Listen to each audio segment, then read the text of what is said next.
Which victim will be here first? Let's make her spaces first. Cassandra's number 2.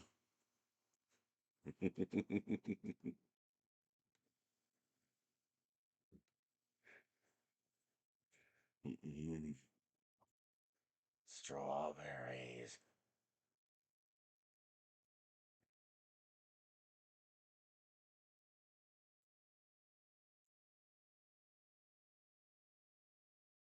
Only by a few seconds.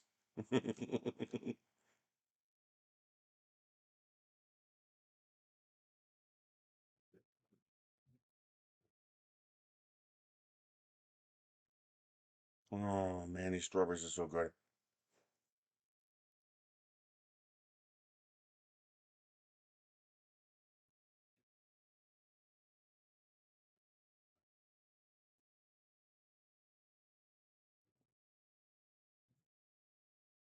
YouTube notifications?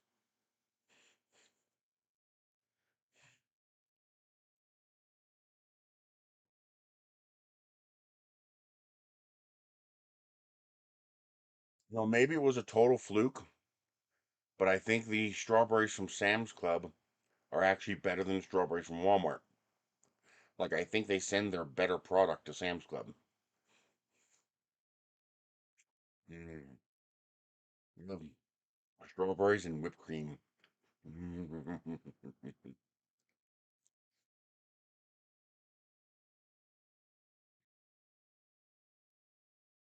You bet. You got all the best teams and the biggest games going on.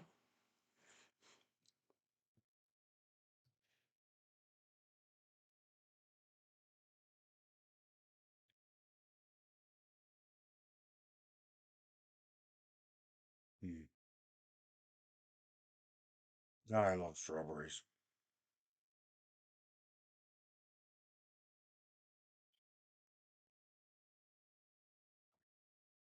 Mm.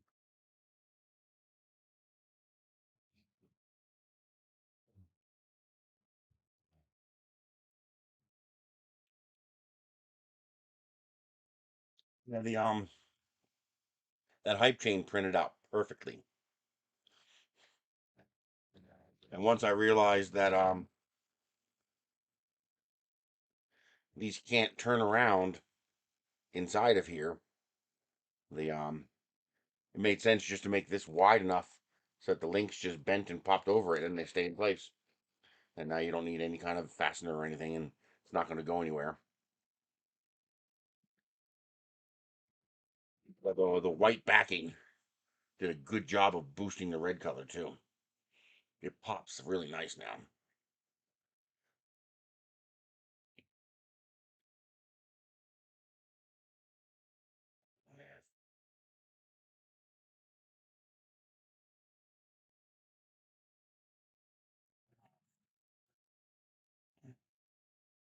Yeah, it just looks nice.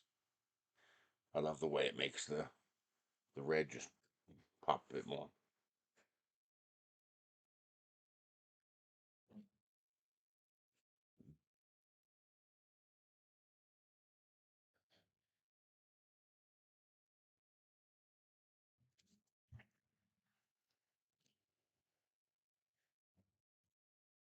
And I figured the holiday, try to sell a couple of them. Not one, not even a nibble.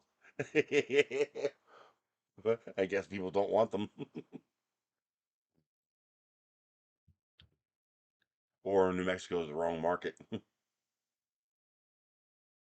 Now, that's something I want somebody to explain to me. Hang on.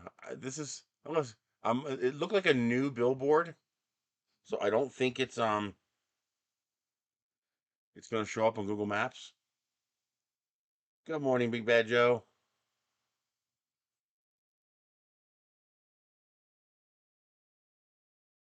But the next time I go by there, I'm gonna try to remember to get a picture.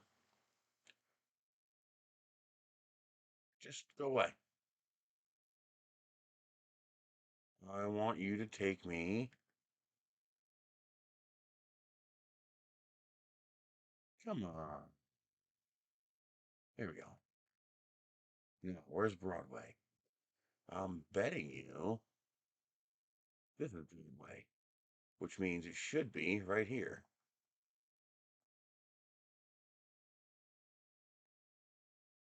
Is there no Street View?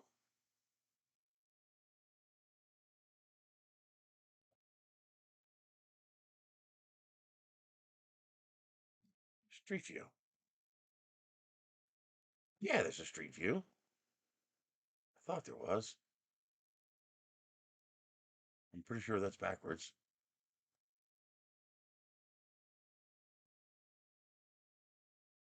How do I know which way I'm facing?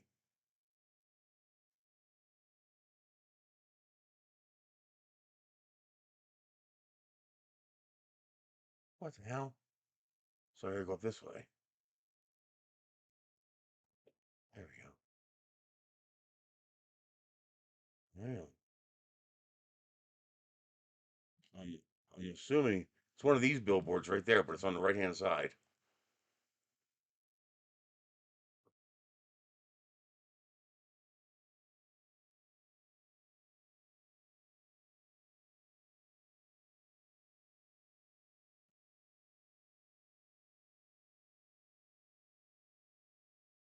It's I'm pretty sure it's this billboard right here.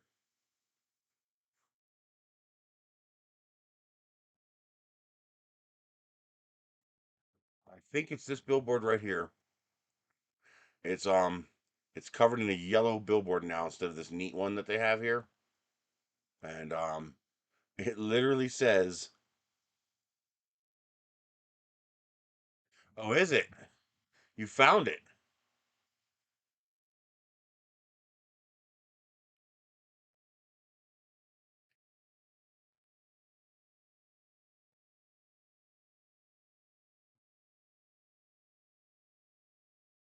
Okay, that's not the same billboard, but it's the same company.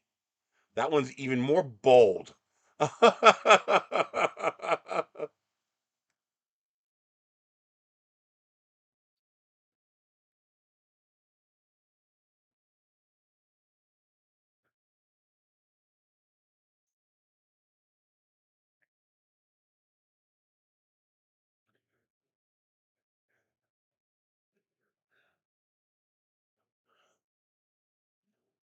The fact that it's a goddamn billboard, it's like, what the fuck? I mean, this is clearly just a picture. This is just generated. This is not real. You can see that it's not real. But they actually had a billboard up on the friggin' side of the road that said "loved one murdered." I was like, "Are you fucking kidding me?" Wow. Yeah, I'll definitely get a picture next time if it's still there. Yeah, this one right here. I'm pretty sure it's this billboard right here.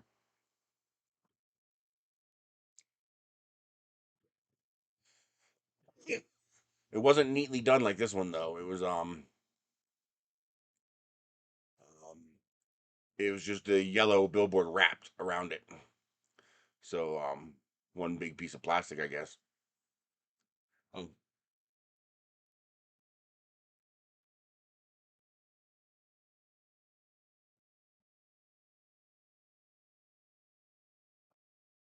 this isn't exactly what it looked like, but close enough.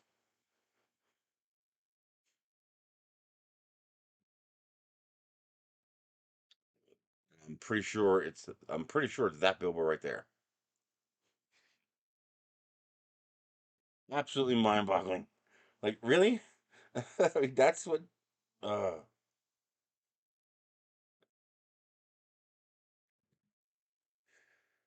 are you gonna do?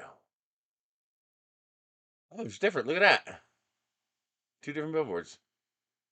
I'm pretty sure it's not a digital billboard. No, you'll see the plastic. So those two pictures are just taken at different times. You can see it down here. July 2024. Watch.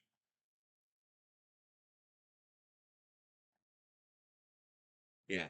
March 2022. So this is March of 2022, and this is July of 2024. And now, um, June of 2026, it has something like that.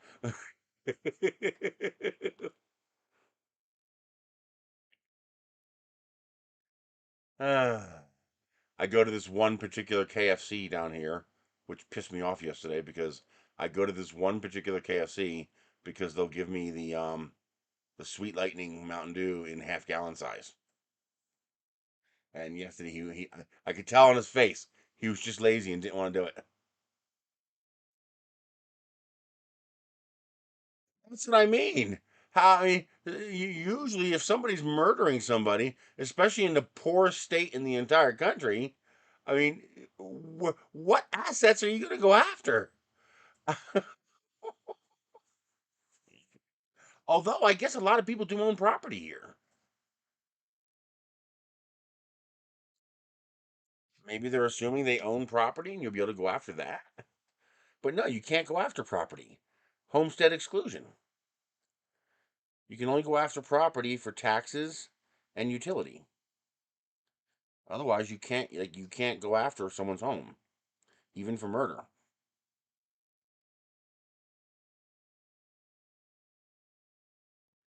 One of the reasons I chose this state is the homestead protection.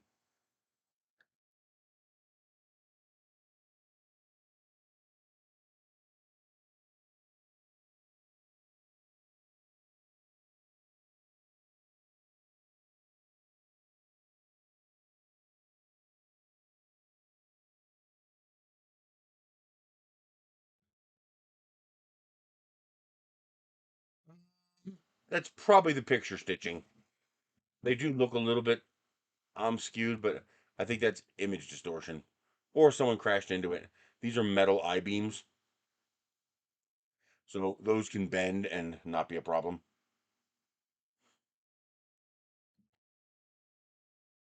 Let's find out.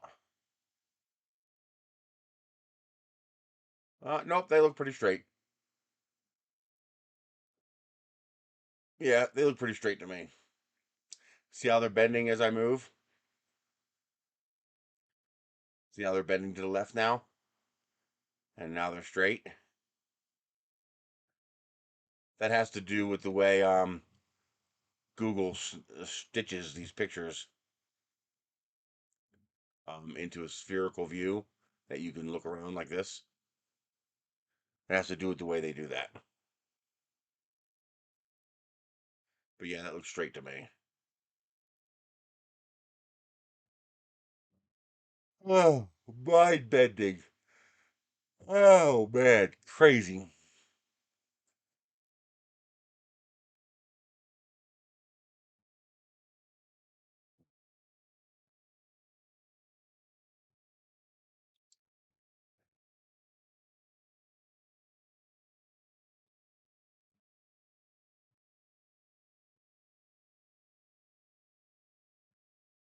Oh, what are you gonna do?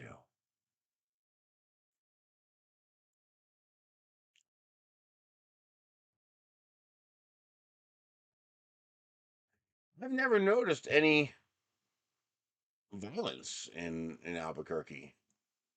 Um, no spidey sense. You deliver long enough, you get a spidey sense for that kind of thing. You'll look at something and go, "Yeah, I'm not going there." Like you don't know what's going on, you have no idea that something's going on or not, but your little spidey sense tingles inside your head and says, "Yeah, I'm not going there." And I've never gotten that vibe here in Albuquerque. I've never felt in danger. I've never felt like I was being threatened or that I was at risk. Um, I've just never gotten the vibe that something's wrong. I suspect when I did my research before moving here. First of all, Edgewood was the fifth safest city in the entire state, and second, the consensus is if you're not Native American on a reservation, or you're not into drugs or gangs, you're pretty much immune from the crime and the violence. It just doesn't apply to you. That excess of violence. Now the one thing that you are susceptible to here, and you have to be very careful of, is petty theft. meaning don't leave shit in your car that people can see because they'll just break the window to take it. You know, the local meth head. Um, besides petty theft, stuff like that, you pretty much don't have to worry about the crime as long as you don't do things you're not supposed to do. It just doesn't seem to involve the general public. Again, except for things like, you leave your tablet sitting on your front seat of your car, you're probably going to come back to a broken window and a missing tablet. You leave your car running in the morning to warm it up, you're probably going to come out to your car gone.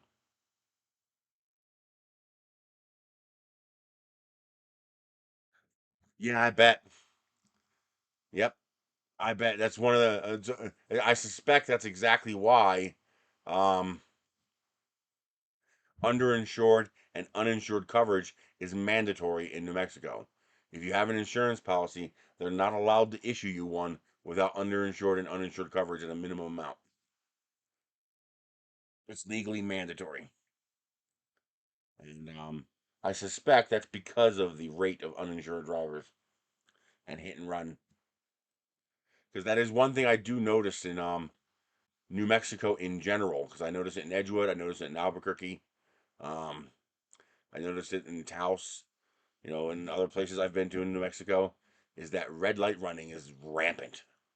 Red light and stop sign running, it's not rampant like you're gonna see it 10 times a day, but rampant enough that you notice it. Like, what the hell? Just run the light? Yeah, they do. They just run the lights or they run the stop sign. It's common enough that you notice it. But beyond that, I've noticed that road rage is not nearly as bad here as it is on the East Coast. Not even close. Um, Pussycats around here compared to the East Coast. I mean, it's not even remotely the same. Yeah, that's the only billboard, so that has to be it. I'll try to remember to get a picture next time.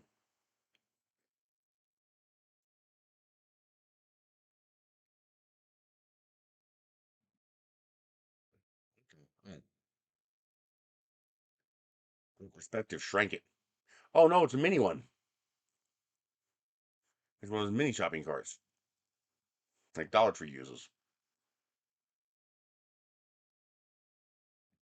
But yeah, in general, at least the places I've driven to and the areas I've driven through, and I've gotten no exaggerated vibe of you're in danger, move. Like you get that in some places.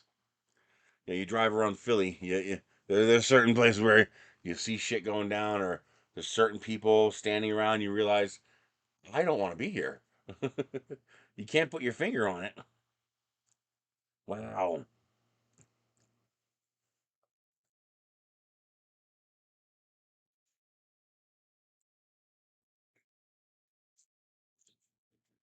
Well, it's very simple. I treat all green lights as yields. Around here, if light's green, to me that means yield, not go.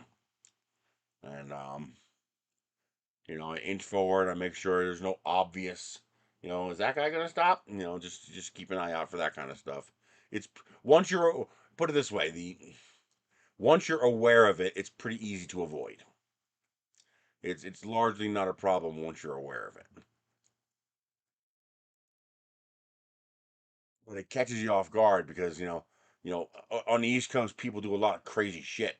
I mean, I've seen people do some really stupid, like, what the fuck were you thinking? But one thing they don't do a lot of is run red lights and stop signs. Yeah, yeah. Everything tends to be earth tones. Whoa, everything tends to be earth tones. Why did that shift? That was weird. And why did you do that? What the fuck are you doing?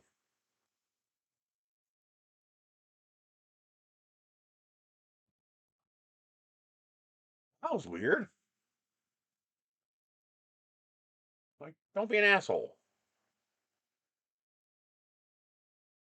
And you also got to watch out for trailers, man. They'll fucking wipe you out. They'll run you right off the goddamn road. Oh yeah, they definitely don't like round. God damn it! These little tiny itty bitty, little tiny black flies, like the size of gnats. They insist on going into my mouth, my nose, and my eyes because they want the moisture, and it's really freaking annoying. Especially sometimes you subconsciously notice one coming for you, and you start to back off, and it's chasing you, and it's like, it's like go away. Roundabouts are a problem in a lot of places because we don't teach people how to drive. We do not have driver's education in this country, and we do not we there is no such thing as a driver's test for your license. Um, the test you take when you go to get your license, that's not a driver's test. That's a tax test. That's the bare minimum necessary so we can start taxing you to drive. Because I'm sorry, a driving test that my cat can pass, that doesn't count as a test. Um, one of the problems is we do not teach people what right of way means. Mm. There's this one where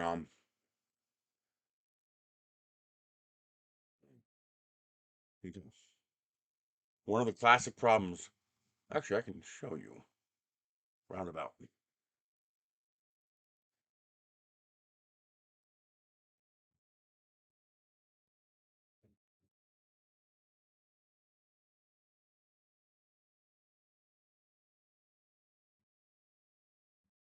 Let's go images. I need one that's a little more complex than a four-way. Here we go.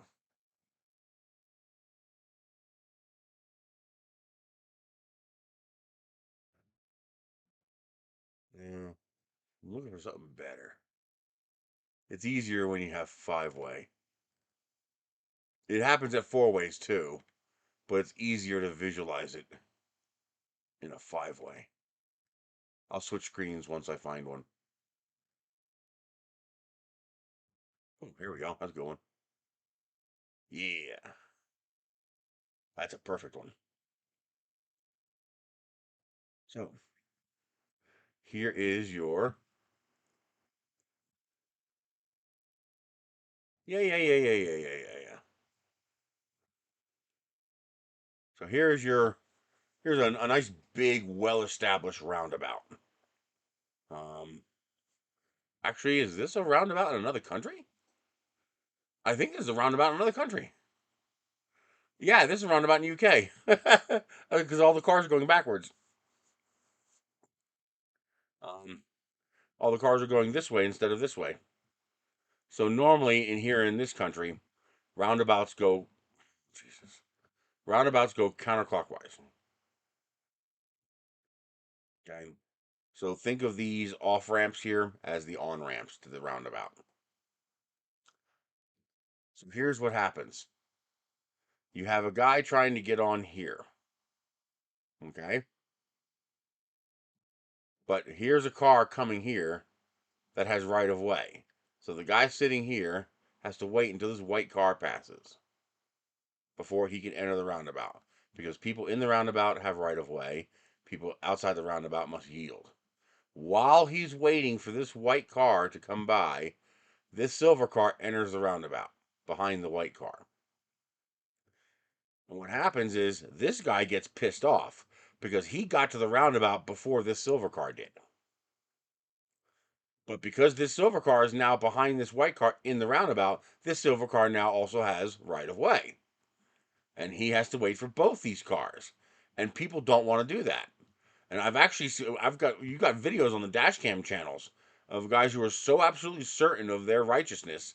A guy in a silver pickup truck, say this the guy here, he'll force his way behind this car here, cutting this car off, and he'll actually put He actually put in his video, he put his hands up and did this. So what he's saying is zipper merge every other, my turn.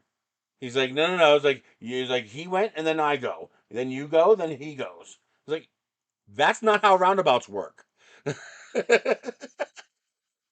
But that's how he wants it to work, and that's how people get into trouble in roundabouts because they want it to work that way, and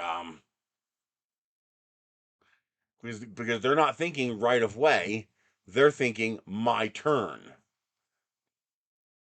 and they're thinking that the person here jumping on here behind this white car coming this way is taking my turn, and they feel and what it's worse than not being educated on how a roundabout works. It's much worse because now not only are they absolutely uneducated on how a roundabout works, but now they feel slighted. They feel like you gave them the finger, like you insulted them, like you cut them off. They feel like they're the ones being cut off.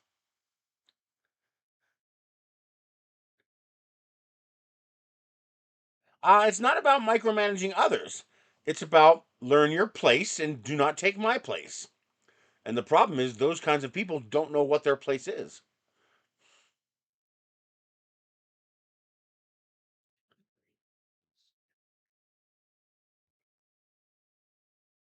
Oh, nice. Um, shouldn't be possible, but yeah.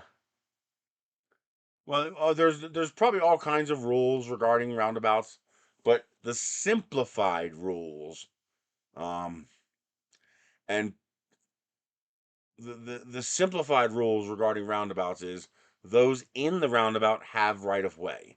Those outside the roundabout must yield to those inside the roundabout. And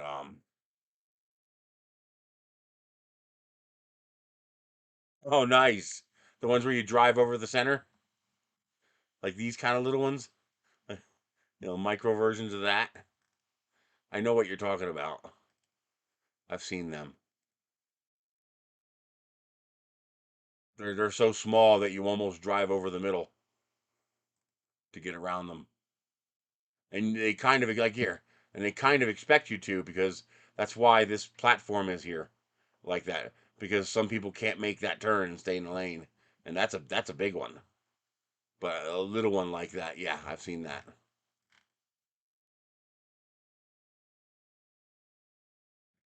Yeah, I know exactly what you're talking about. See, that's another thing that people don't realize. Also, is that the you can never compare the UK to the US as far as driving because the UK is substantially, as in centuries, older than the United States is, which means the UK has cities and roads and infrastructure that far, far, far predate the automobile. And so you guys have a lot of infrastructure right there that just really was never designed for cars. I know where the guy got fucking airborne, like, and he cleared the whole. It's like, how did he survive that? How? He walked away. I know.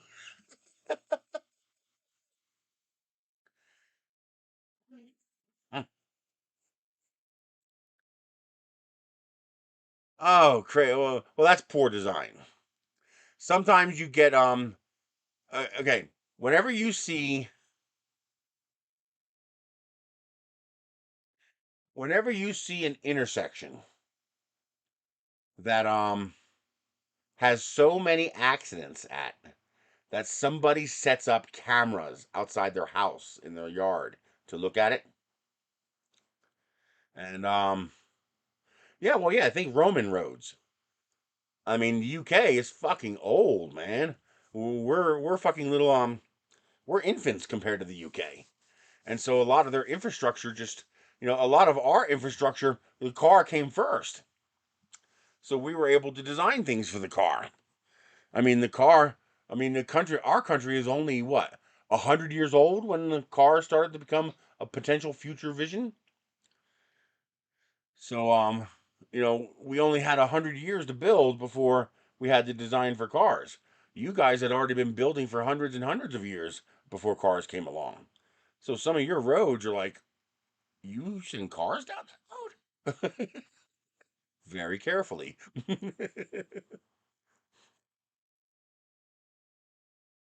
Hmm. A lot of the UK dashcam videos are those single lane roads where some, you know, fucking wanker comes around the corner cresting a hill at the same time, taking up the entire road at twice the speed limit, and all of a sudden you have nowhere to go except in the ditch or head on. A lot of the dash cam videos from the UK are like that, because of course UK has their drunken crazy drivers too.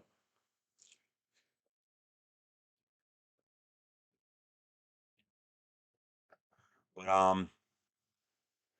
yeah, and the core problem is because we do not teach right of way.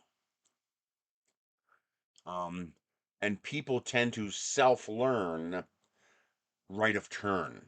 It's my turn. That's why that guy was doing because he felt like he genuinely thought the other guy was doing something wrong when it wasn't.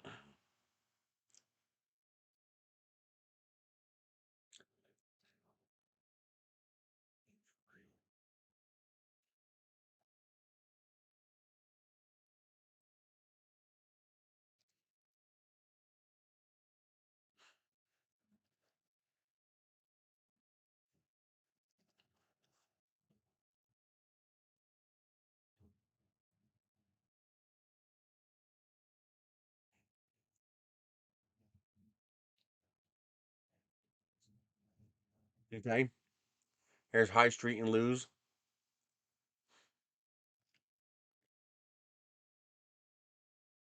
At least it's wide enough for two cars. But look at some of these side streets, man. Just there's just no room. That's also why your guys' cars tend to be smaller too. Your guys' infrastructure literally could not handle vehicles like F-150s, and they're not even huge. Imagine F-250s and F-350s trying to drive through the UK.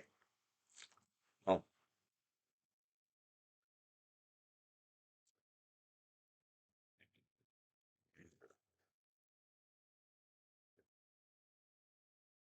F-250 or a Hummer and trying to drive that home.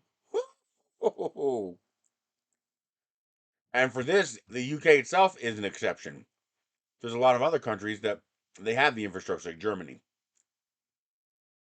All of those countries have small towns with small roads because they're all older than the US. So they all predate the car.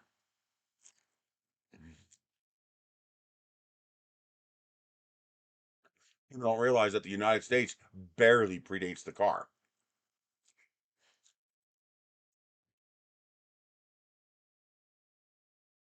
Literally only by 100 years.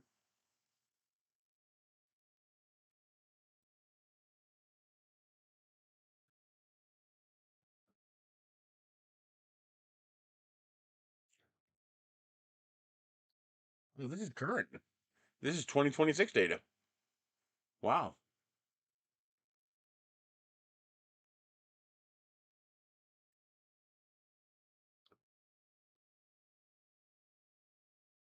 Yeah, and a lot of this is parking.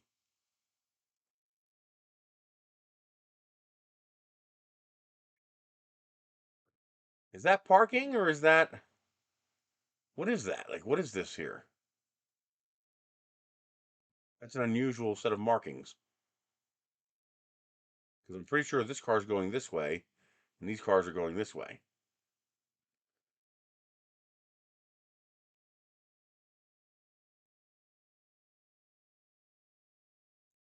This is a traffic light? Why the oh, because of this road. No. Yeah, maybe. This is a road, right? Yeah, this is a road. Okay, Rotten Row. Okay. What's funny is you guys have it's common to find what we call microcars in Europe. And microcars is something the US desperately needs and we can't have them. They're illegal here. Micro cars are not legal. Very, very few of them are legal. And it's for good and bad reasons. On the one on the one hand, micro cars are so much cheaper. But on the other hand, you get into an accident with an F-150 in a micro car, you're dead. I mean, you're not surviving that. You're very unlikely to survive that. I mean, even a Geo Metro is beefy compared to some of these micro cars.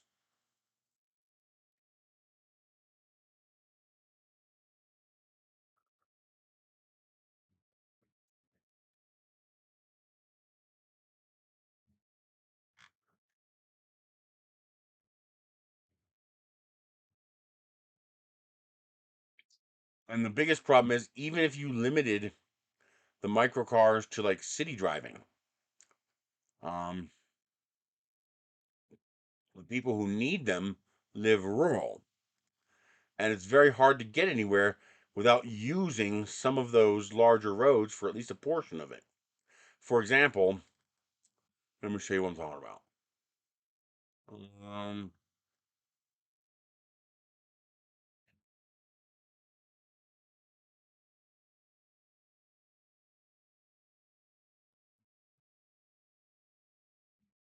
so, for example, this is Edgewood.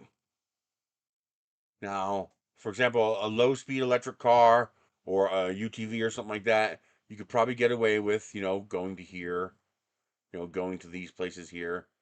The problem is you have to utilize Route 66, which has a higher speed limit, usually high enough that those little microcars aren't allowed.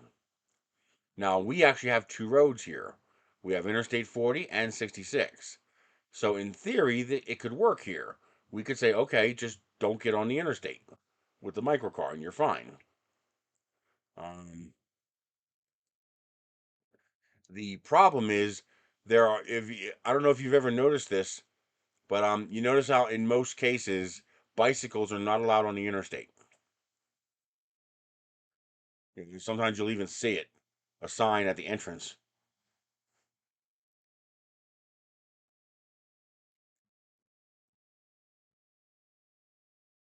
Just go to the damn site.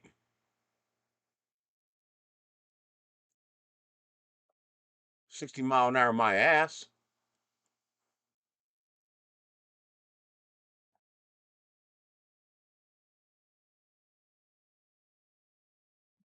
It's a 30-kilometer an hour road.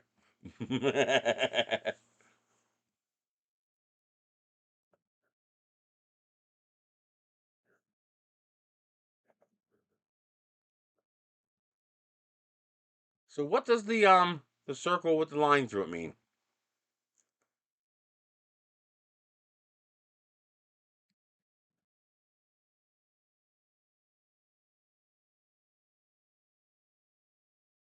Natural speed limit sign? UK.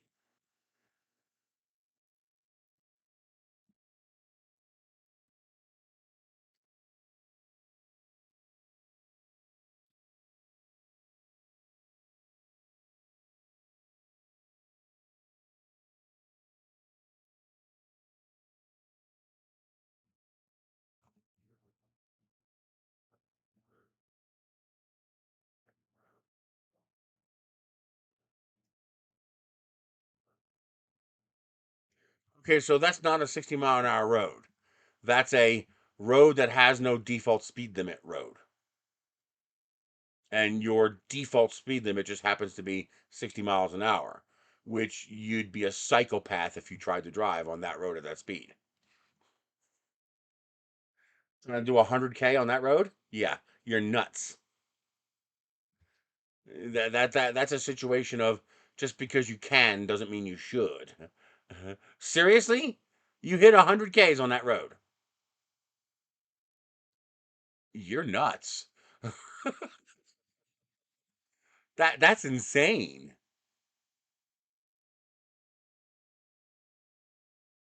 Yeah, 60 miles an hour is about 100K. 100 kilometers an hour. Wow. That's nuts. I would think anybody with a brain would realize that this 30 should just continue. But either which way, that's not a 60-mile-per-hour road. That's a road without a fixed speed limit. That's all. So you can go 60 miles an hour there if you want. Whether you should or not.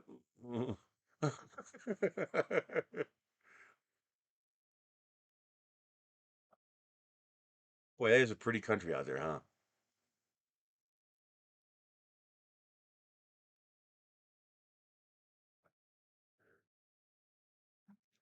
No shit. There's some roads in Colorado like that. Colorado, Texas, Arizona, Nevada, probably New Mexico as well. There are some roads where it wasn't quite this small. It had two sides. This is a single lane road. This road was a 2 lane road. There was line in the middle and a left and a right lane for the each side, and the speed limit was 60 miles an hour. And so I'm doing 60 miles an hour, and I'm like, this doesn't feel right. Like this feels wrong. And yeah, no shit. Talk about final destination moments. Wow, look at those fields.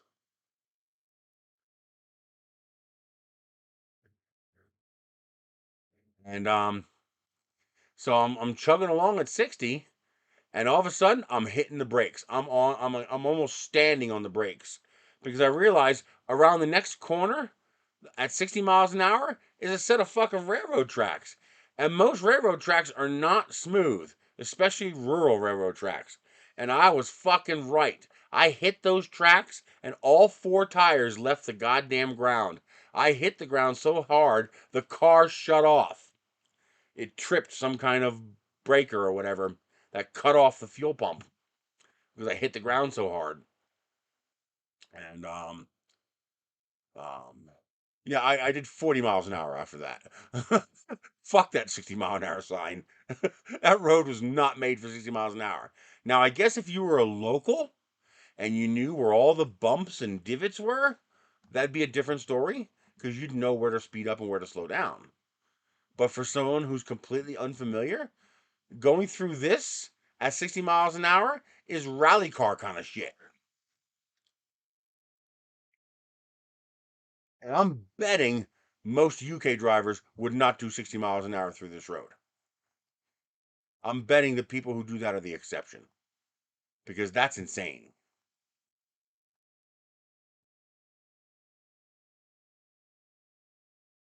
I mean, look at this.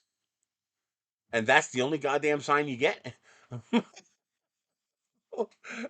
It's called Jesus Take the Wheel. Everyone else, good luck.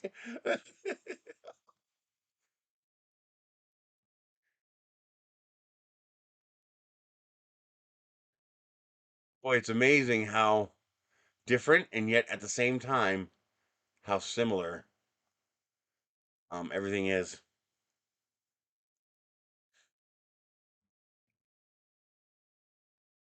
I don't believe it. Like I do not believe that that van is doing 60. No.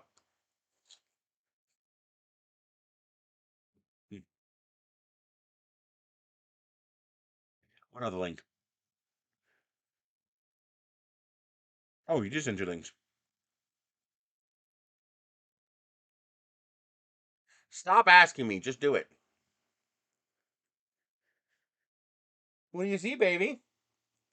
You see something? Oh, wow. Look at that.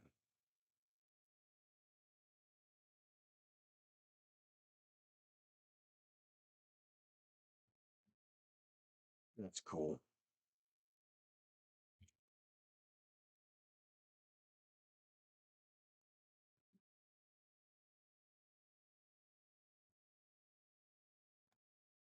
I do like your signs better. They just look nicer. I don't know. There's something about them that just looks nice.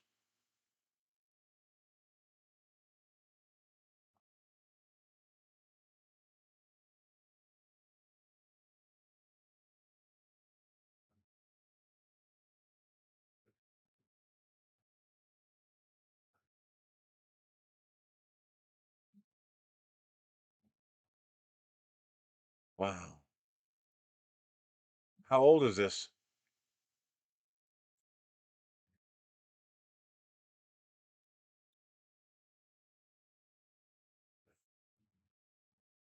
Bylands Abbey.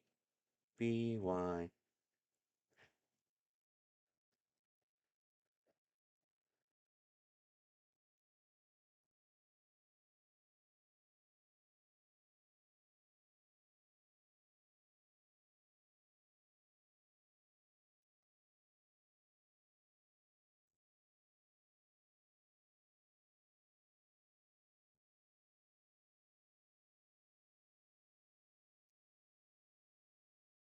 800 years old. That's mind boggling.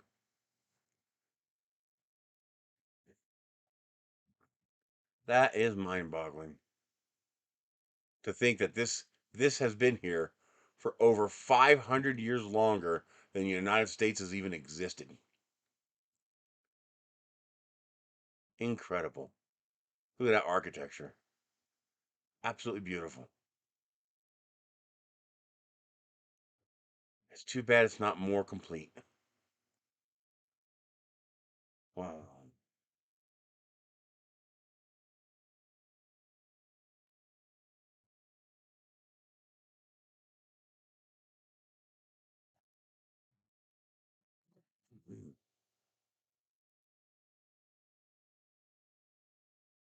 Well, you got to remember, you have to, a good way of wrapping your brain around America is to stop thinking of the UK as a country.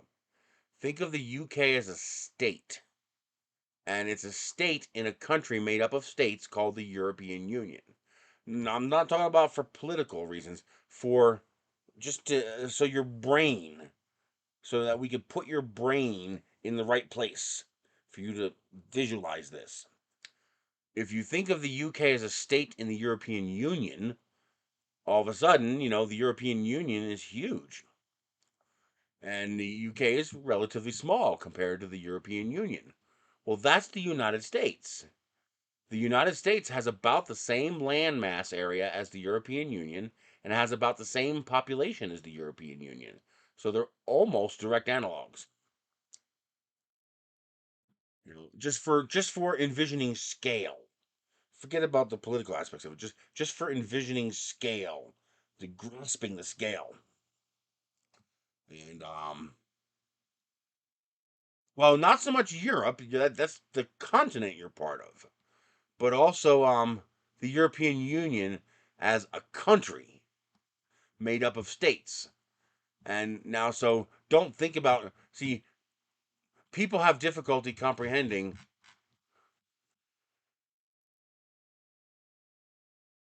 Um, how do I get out of this? Oh, for Christ's sake, there's got to be a way to get out of this fucking. There we go. So people have difficulty comprehending the United States because when a person in London thinks about crossing the country, they think about going from here to here. Okay? So going from London to Edinburgh. But that's not the way you have to think about it. Think about it as going from Glasgow to Bucharest. So you got to think about it as more like going from Glasgow to Bucharest. And now you think, whoa, that's far. Well, that's what the U.S. is.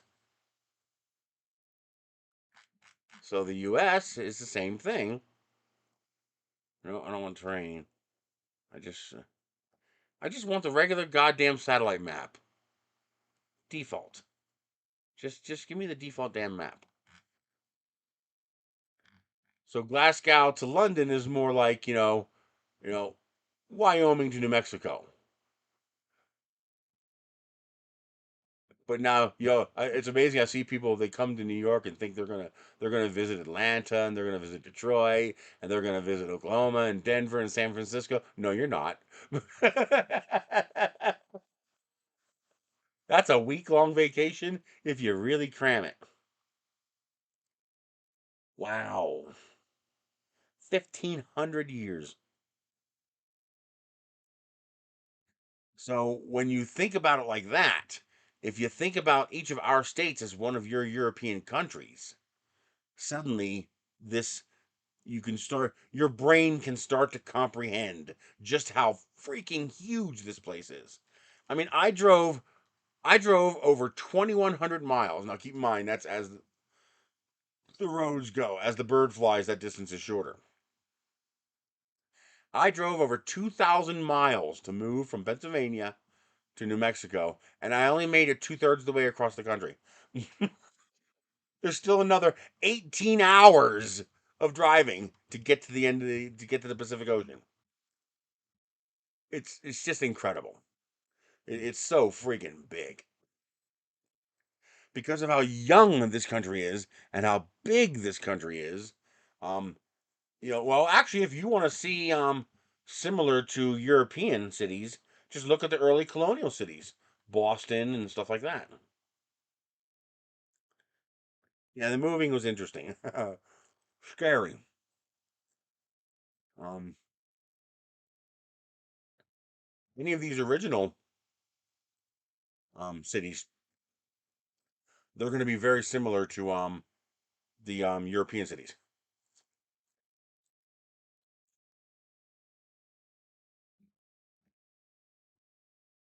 Here's the crazy part about Canada: more U.S. citizens live further north than there are Canadians, because most people think of this as Canada, and this really isn't Canada. This is territory. Um, Map Canada by population. Now, when you look at it like this,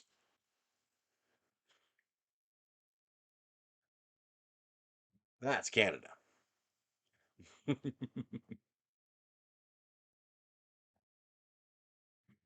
That's Canada.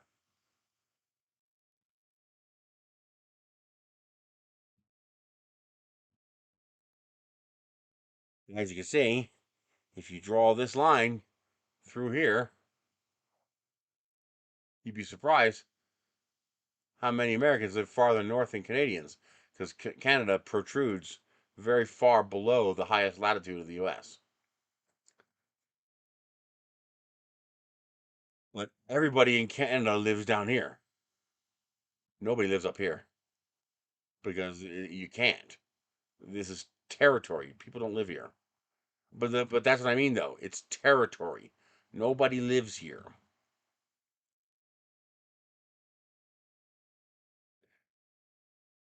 And I also don't know how much this map is distorted. It looks like this map might be Mercator designed because Alaska is a lot bigger than this.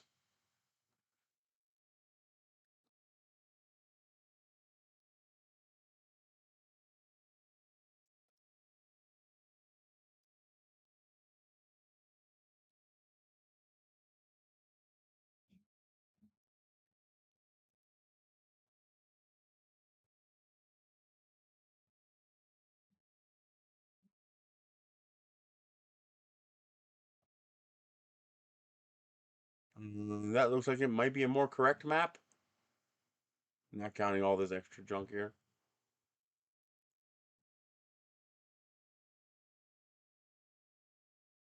This one looks like it might be adjusted.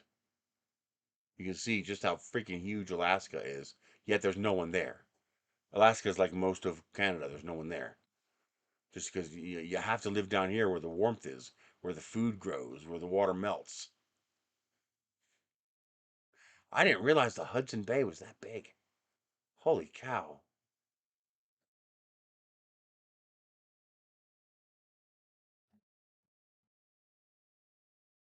I didn't realize Hudson Bay was that far north.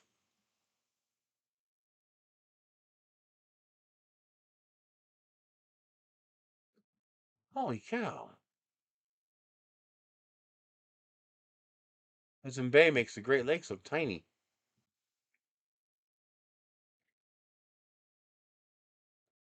Incredible.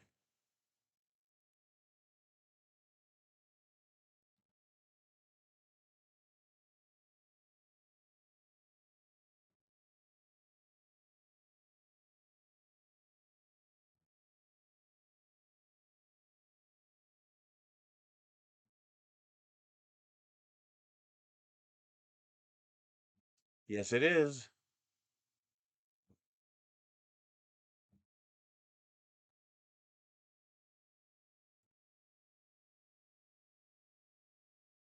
Wow.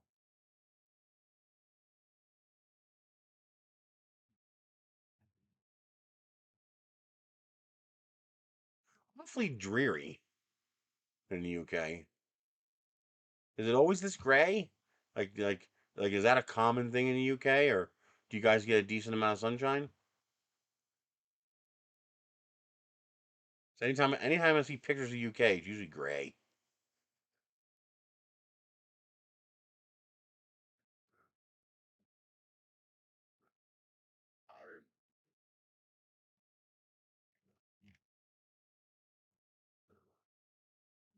Oh, you are surrounded by water and cold water at that.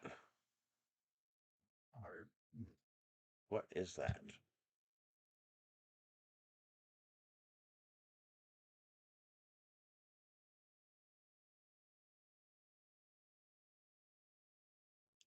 For some reason, it's not letting Michelle log in. Let me see if I can fix that. Um, Share, copy.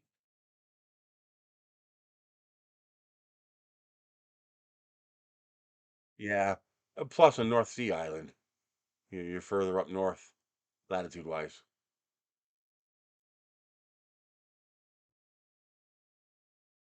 Let's see.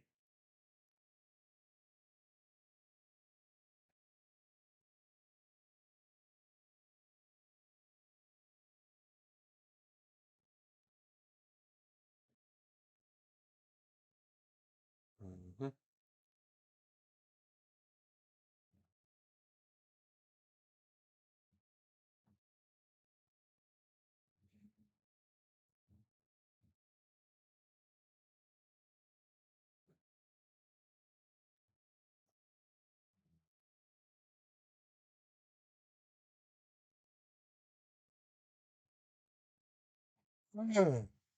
How would I make? I want to make a tulip leaf. How would I do that? There's got to be a simple way for me to do that. I don't think I can. I don't think I can do it in Tinkercad. There she is. She has entered. Run! The witch has arrived.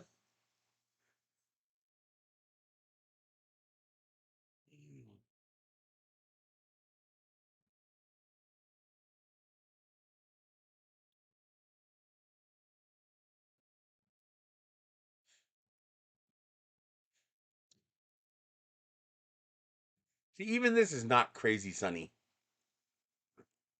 But man, you guys have such great access to water.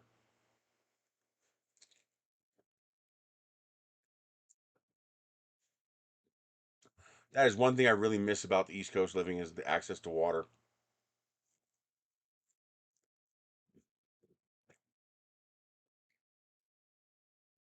Ender is on the door. I don't see Noel. He's probably still in the bathroom. He was in the cabinet when I last checked.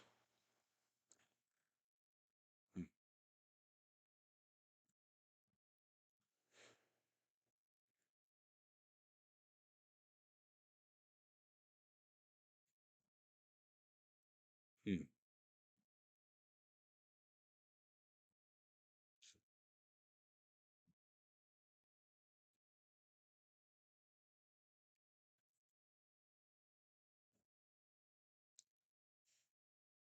What is that?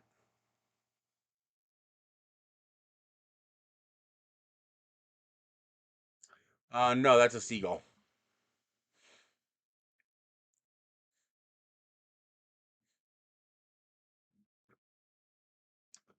See? Seagull. No. I guess was Matt is showing me some of the areas around this country.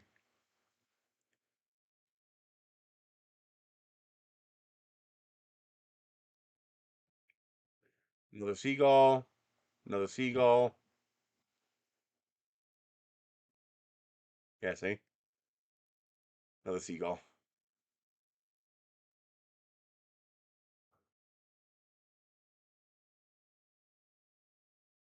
It does.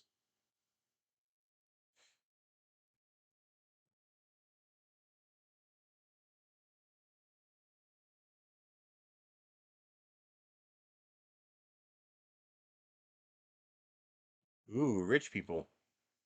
Off-street parking.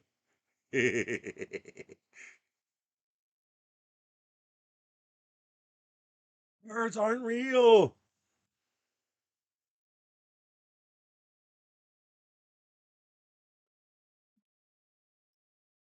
Okay.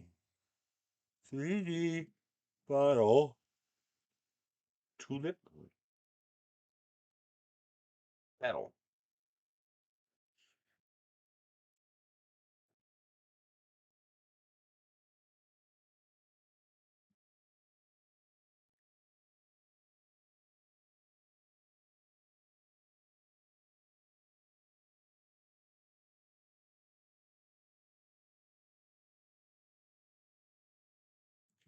Like that.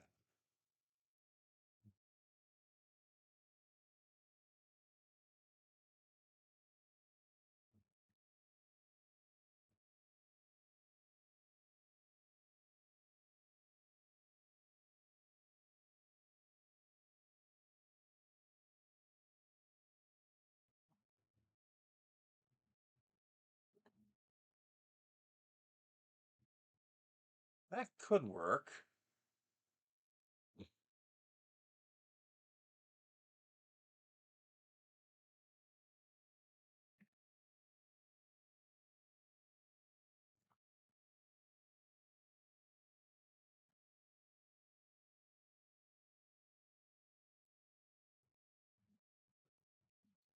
How do I need that. This is the closed shape where the top of the petal curves inward. Um, where the top of the petal curves inward. I need one where the top of the petal curves outward because I want to put a solar light in the top and then print tulips in whatever color I want and then put a solar light inside of it to make them light up at night. So you have the color tulip during the day and the illuminated tulip at night.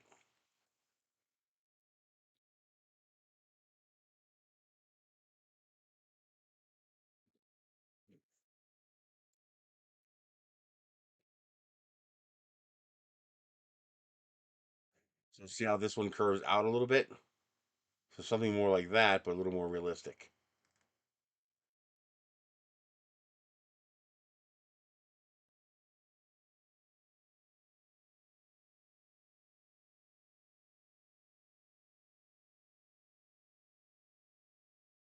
Like that.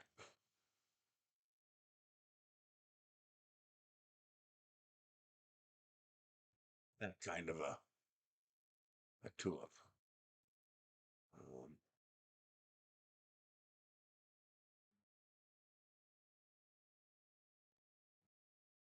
See how it splays outwards?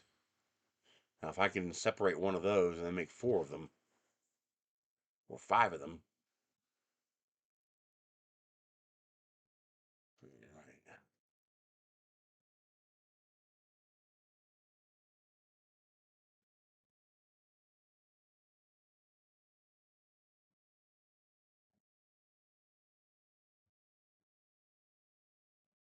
Hey, Key-Man,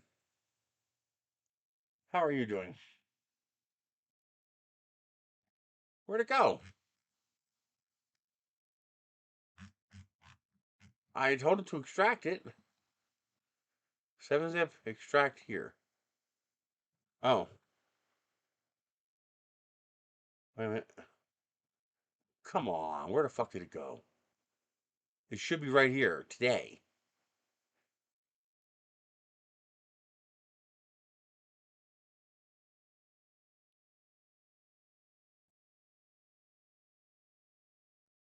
I don't know why I had to do that twice. 3 times.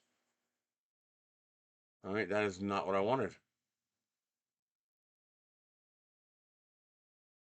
That's a vase. I don't want a vase, I want the flower.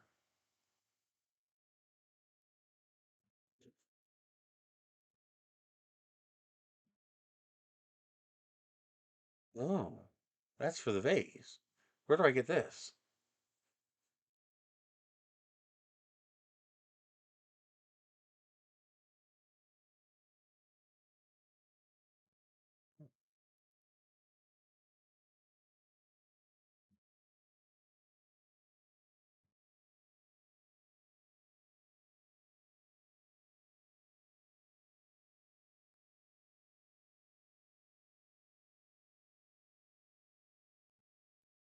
Okay.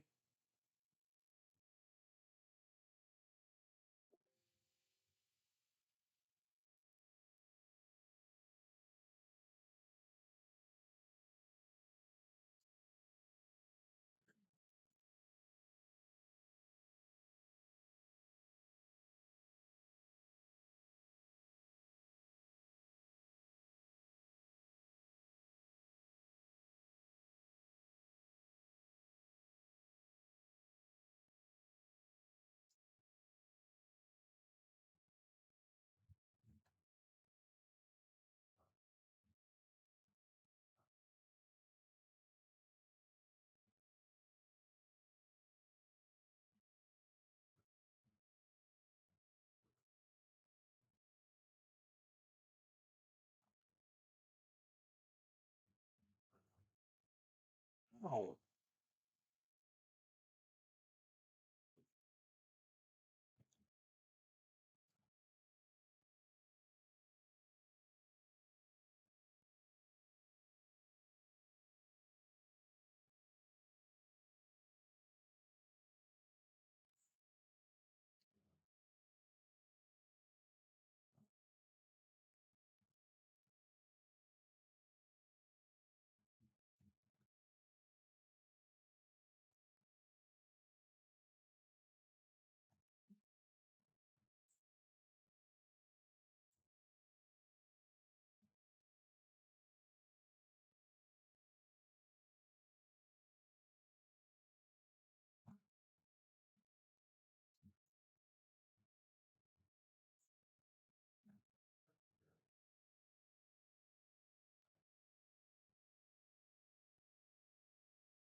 I know, but I want to make my own.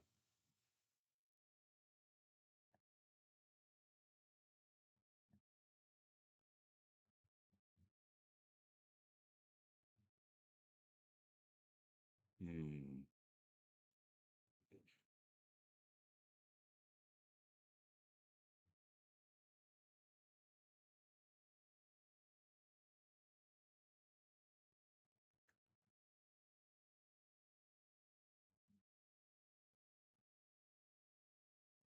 So I could design this, print this, and install this in a fraction of the time and for a fraction of the price that it takes to buy it from Temu.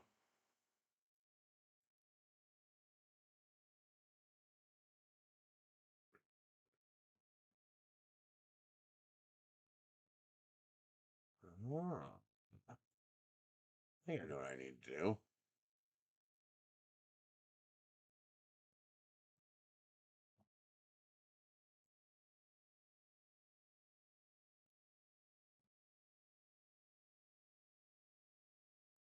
Not what I wanted.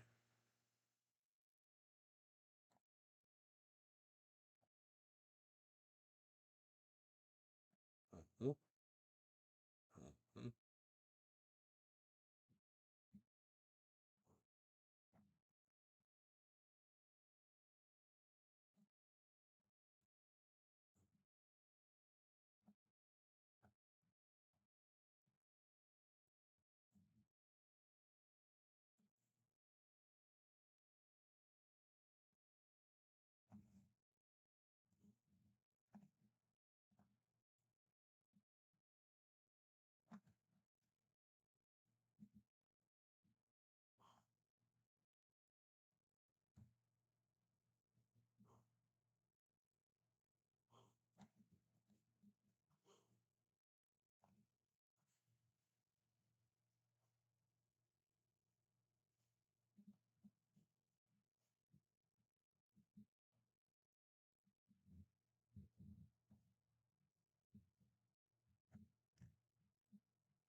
Okay.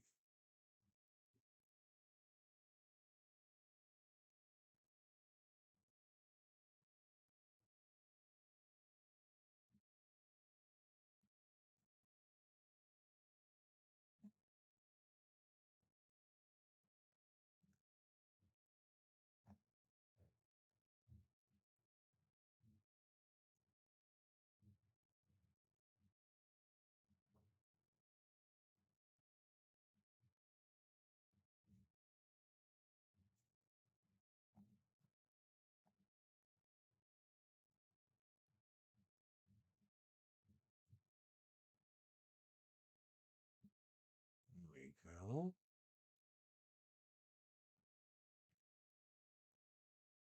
Here's the tricky part.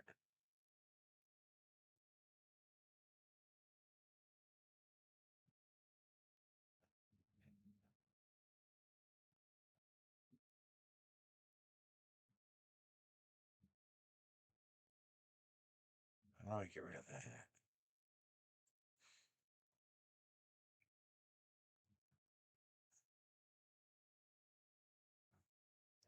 I think I know what I need to do. If I take this,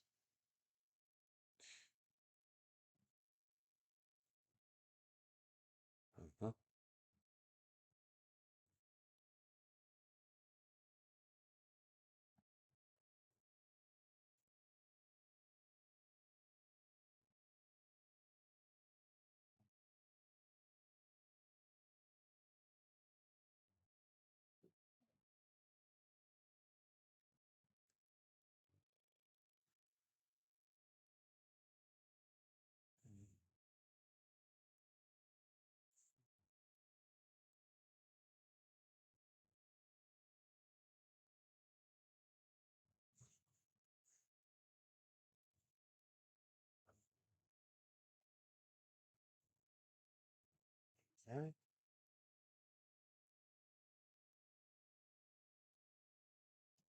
We do that. Then we do this.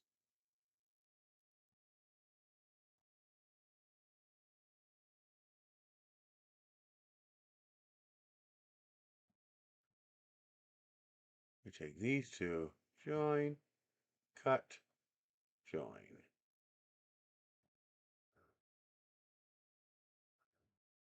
Why? Why does it do that? Oh, tis my fault.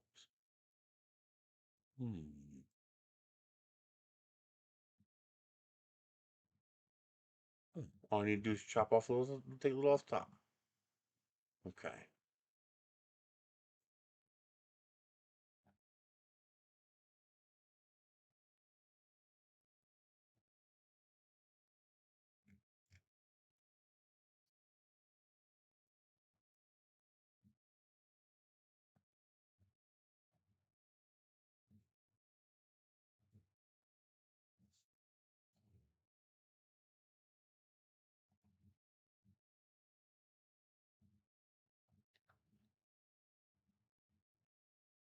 There we go.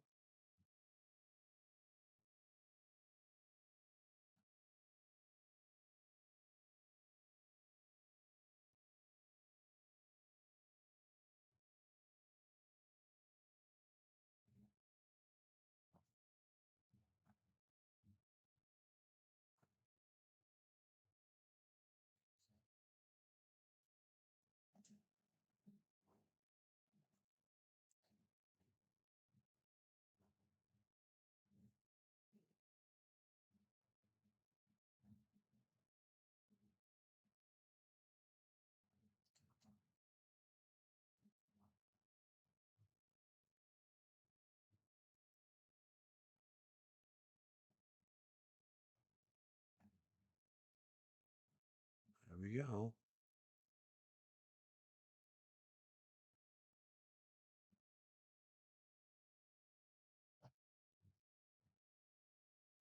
All right, there's one.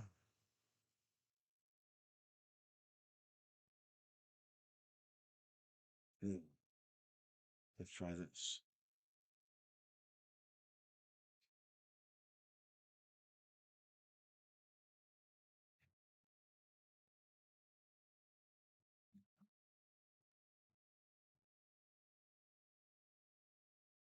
I don't know. That doesn't work.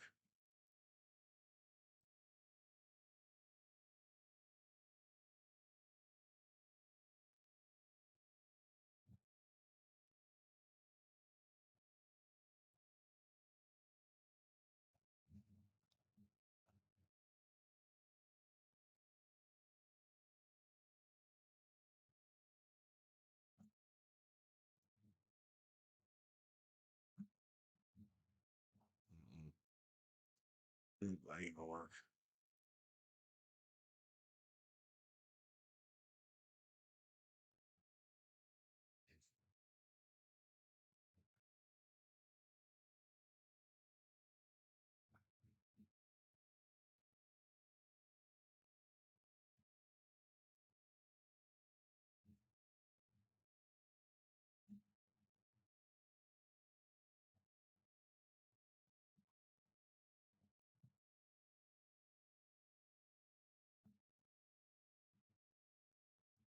I'm not bleeding enough.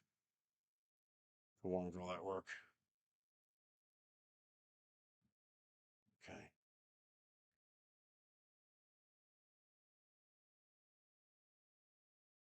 Okay.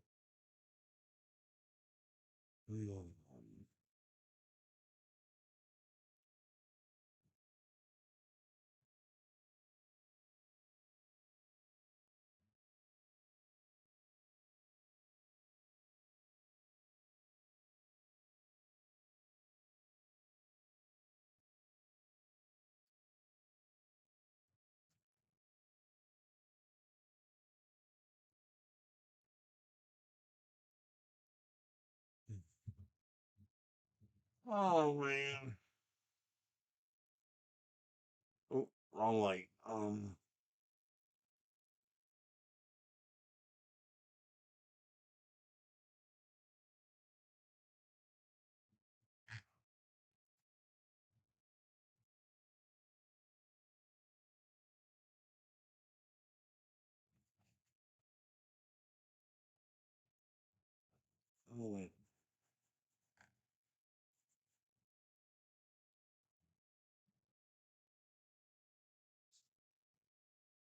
mm,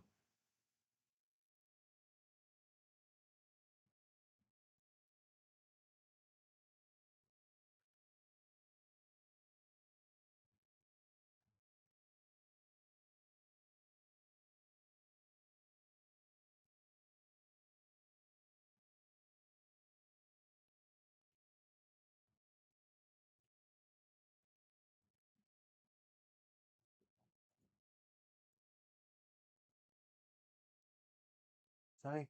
49 by 49.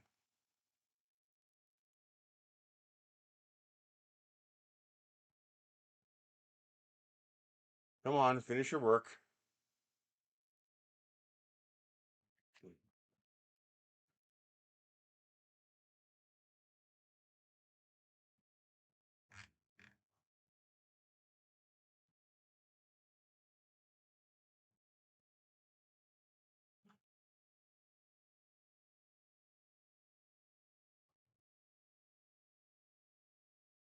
right, let's simplify this.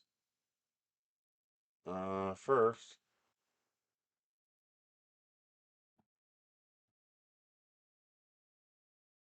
no.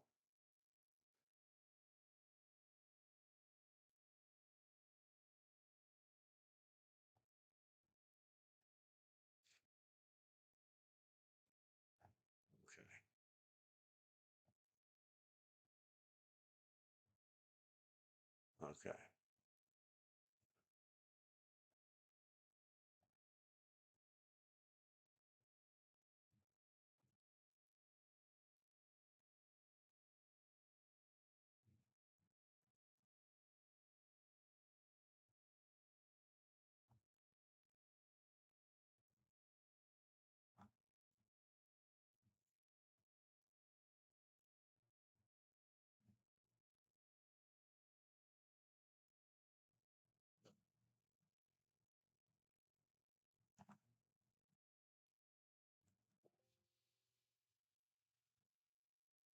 Okay. That fixes it.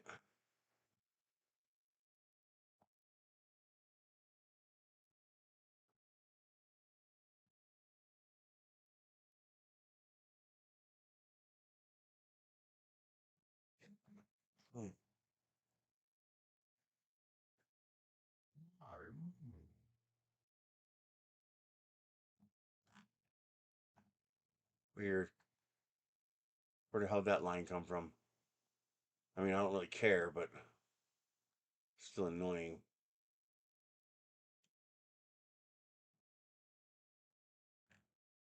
I hate when little defects get added.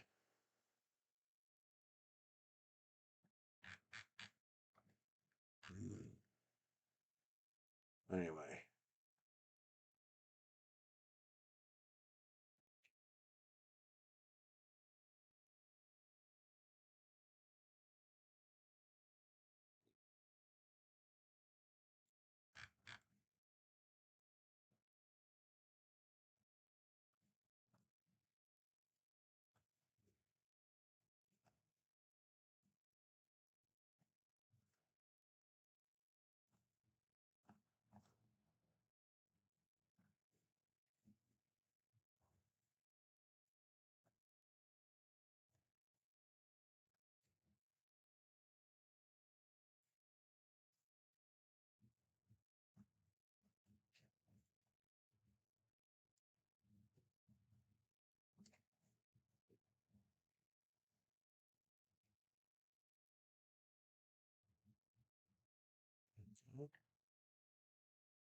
Measuring.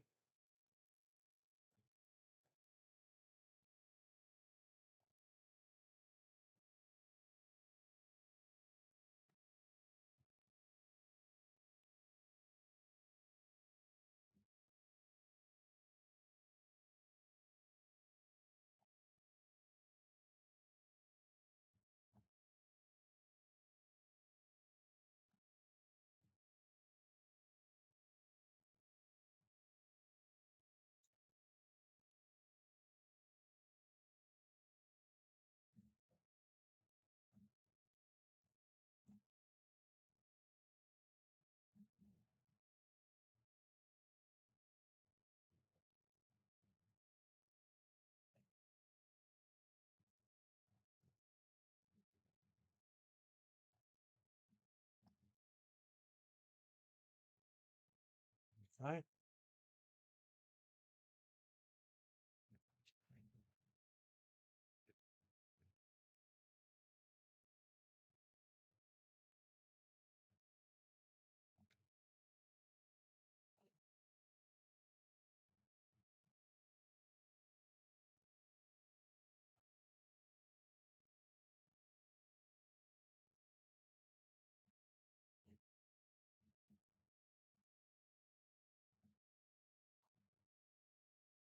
Alrighty. Now, how far out do these need to go?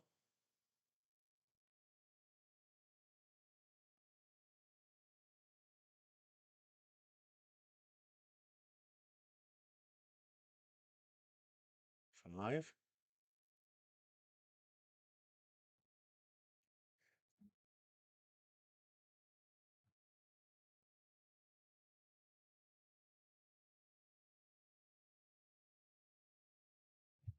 That didn't feel right.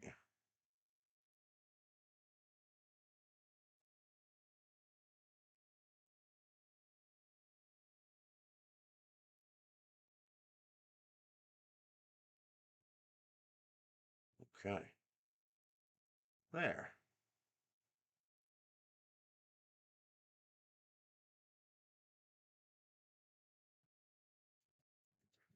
Alright, now I want these to tilt.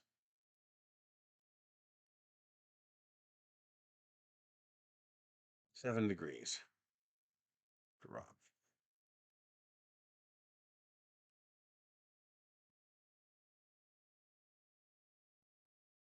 Not what I want you to do.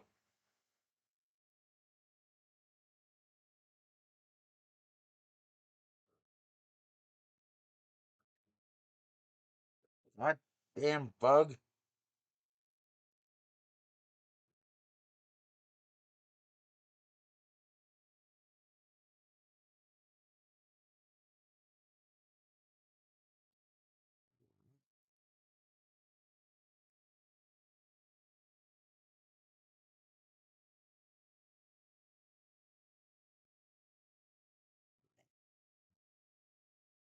Okay.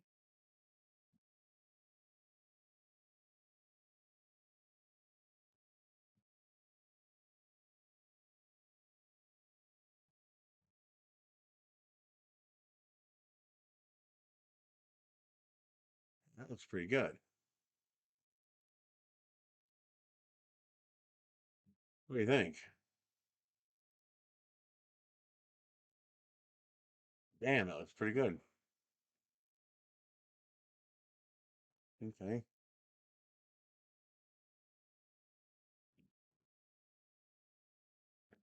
Okay. So this and this need to join. This and this need to join.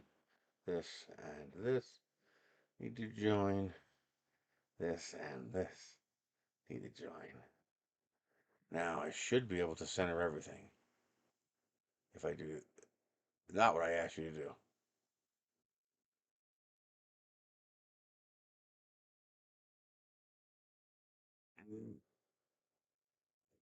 Okay.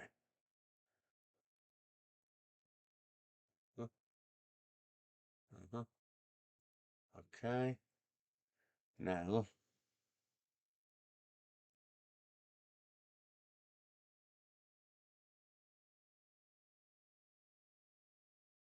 we get rid of the bottom slop by using a ring to link them all together.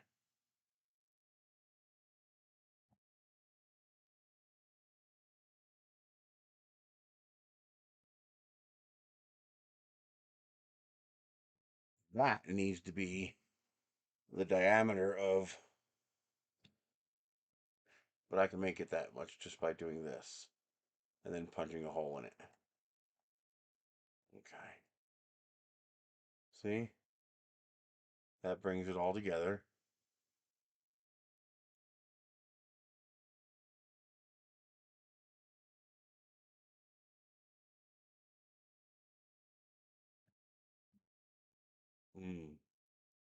Not a fan of that, but I think it'll work.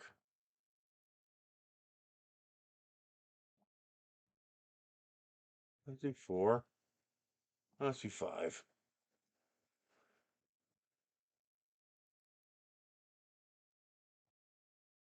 Yeah, I'm okay with that.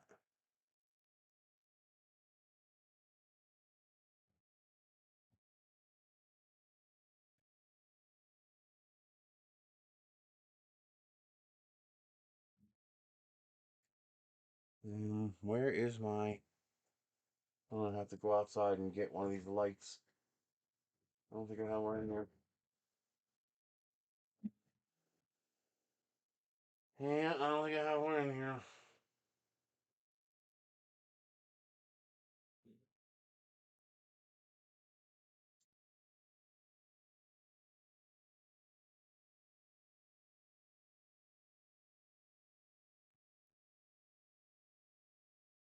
Oh, wait a minute. I have the measurements.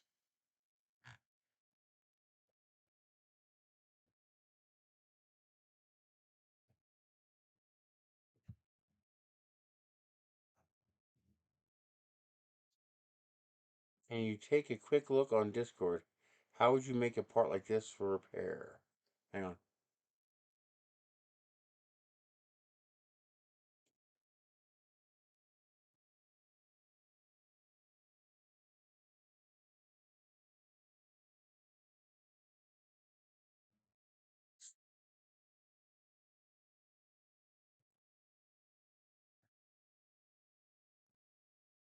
What is it doing? Is that a wheel lock?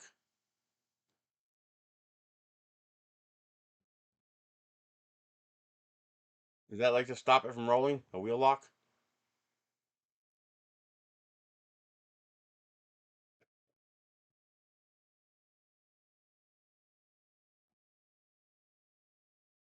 And you want to print this?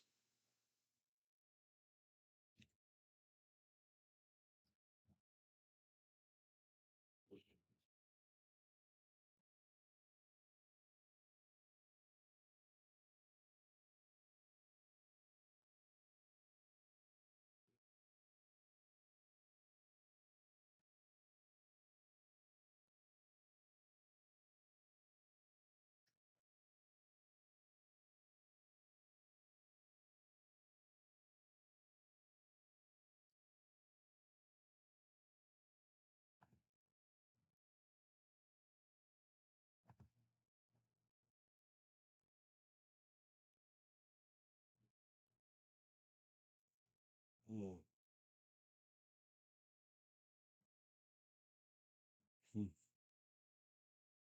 Well, designing that would be pretty easy. I mean, you have a physical one in your hands, so just start measuring and modeling in Tinkercad, and that's something you can easily do in Tinkercad. Um,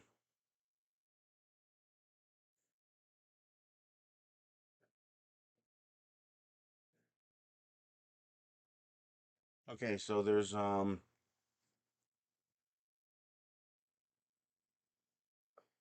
trick is what orientation would you print that?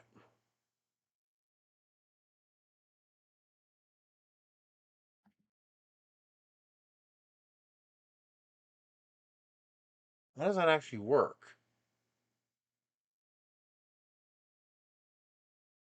Like, what's being loaded when you press? I'm assuming you press this down, and that this goes into this little engagement here, which means something's being bent. Exactly what's being bent? I'm guessing this entire tab here is being bent.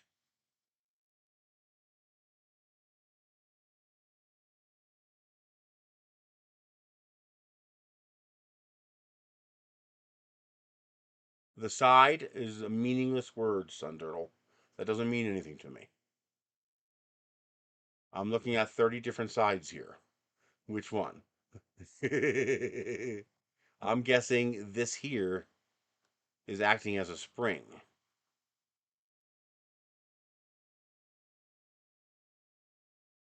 which means you want the printing to go this way. You want this to be your perimeters because this is going to undergo the most load. And then what I would do is I would have a hole come straight up through this, a 3 millimeter hole, and then I would thread a 1.5 inch, a 50 or probably a 40 millimeter, 3 millimeter hex bolt, and I would machine screw, and I'd screw it right through that whole thing, so that this will have the correct print orientation to handle the load of being bent, and which is going to make this neck here weak because that's going to be with the print layers, which is your weakest orientation. That's why I'd have a 3 millimeter hole going through it, and then I would thread a 3 millimeter, 40 millimeter long machine screw right through it, right through that whole thing. And so that machine screw will take up some of that bending load, and then this will be in the correct print orientation, the handle being flexed.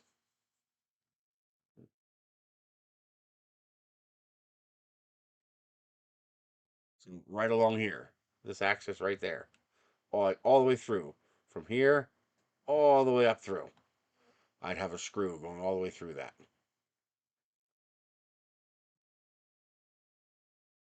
And this way you could print it so that this end is laying flat or close to flat. And then that will allow this to have the strongest orientation as far as the printer orientation, which will make this neck here your weak point, and that's what the bolt going through here would take care of. It would strengthen that by going all the way through.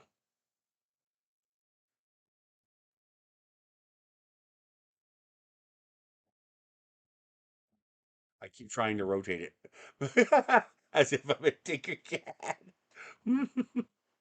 You might even be able to put 2 screws through here if you want. But that should be printable. It all depends on the load. Can you print this to function? Yes. The issue is going to be you accidentally pushing too hard on it or someone yanking it while it's engaged. But yeah, that should be doable.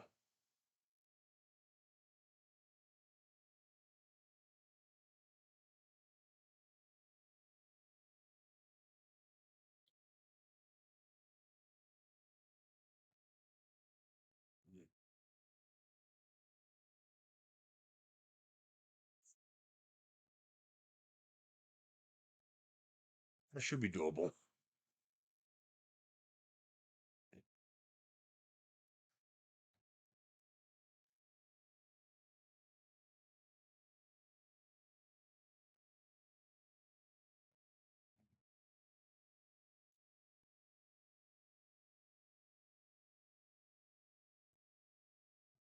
now what did I need? I needed the...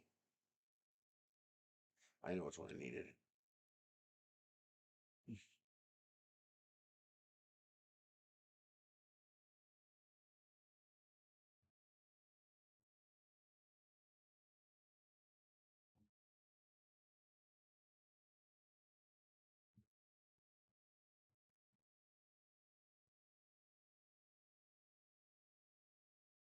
Oh, man.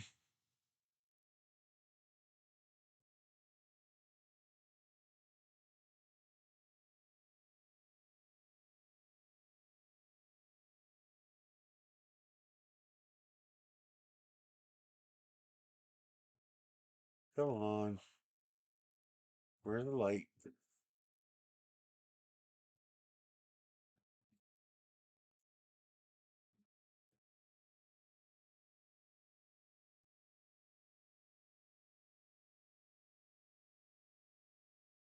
Come on.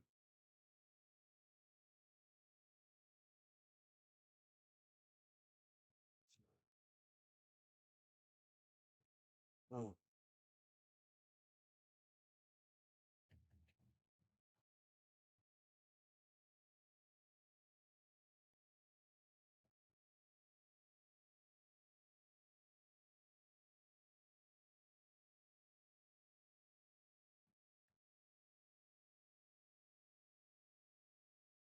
Where the hell is it?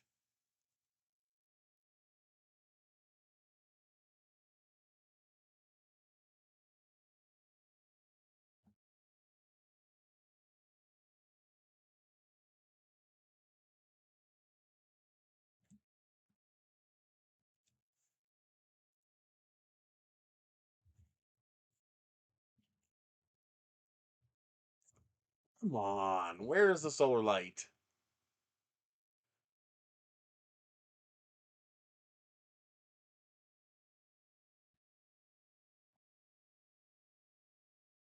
I'm pretty sure it's newer than all these. That's the one pain in the ass thing about Tinkercad is finding your files when you're older and you don't know how old or when.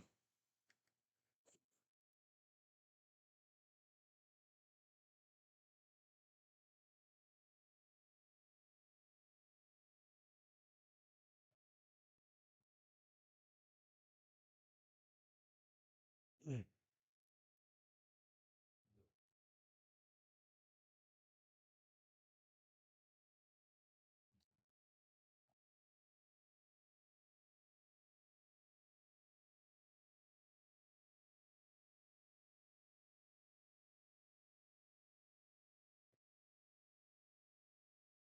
Oh.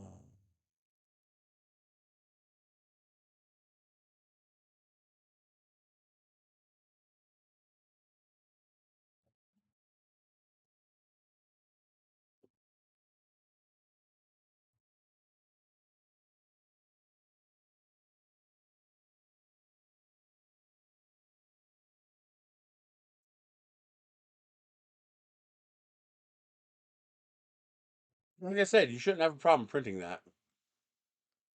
It's just a matter of using the right orientation and having a hole go through it to reinforce the limb. But yes, I think you can print that. All right, we're too far back.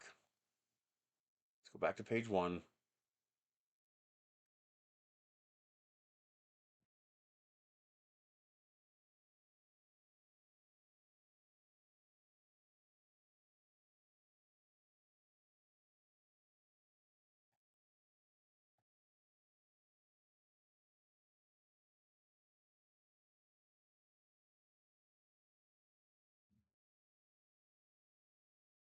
Let's see what this one is.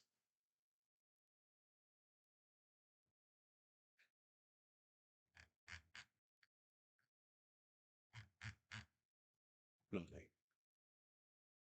Okay, that means I can delete this one.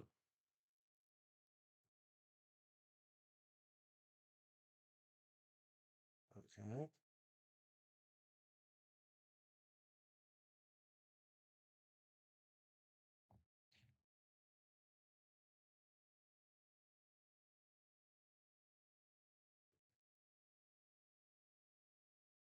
MLP. What's MLP?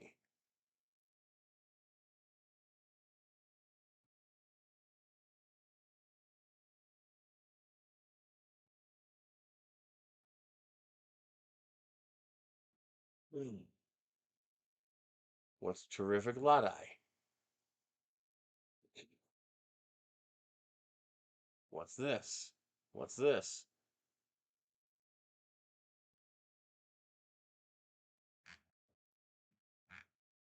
This is a nothing.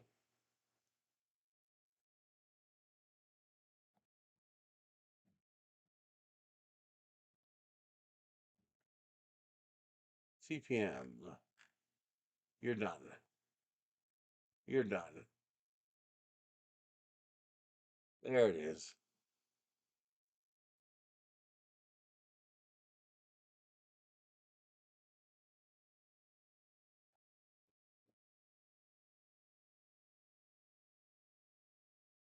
MLP is the one.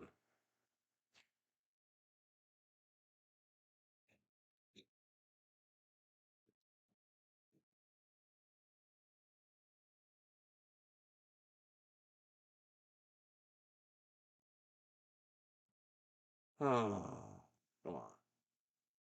Okay. No.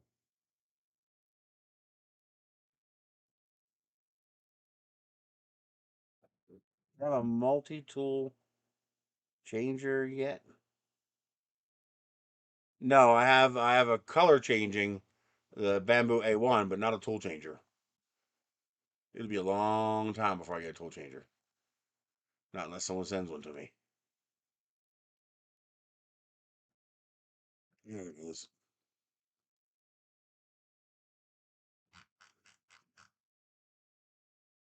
Okay.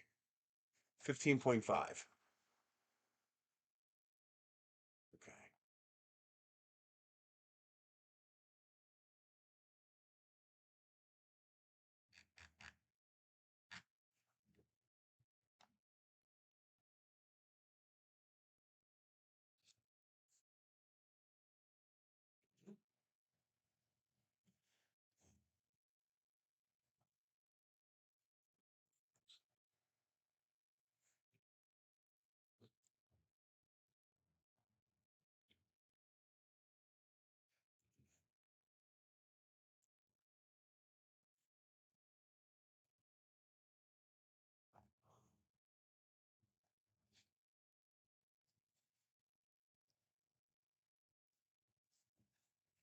15.5, 15.5.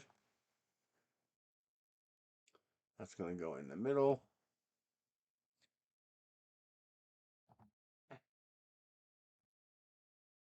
Yeah, no kidding.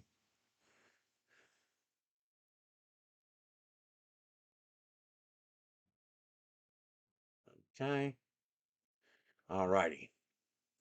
That is the hole necessary for the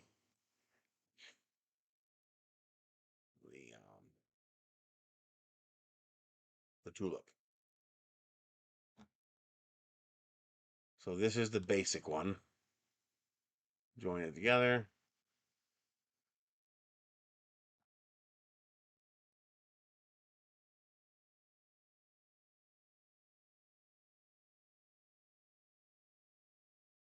Well, I tend to design my prints to avoid the waste. That limits what I can print in multicolor. But for example,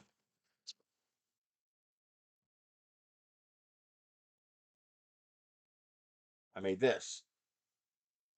And it's a hype chain. And I added that to the back.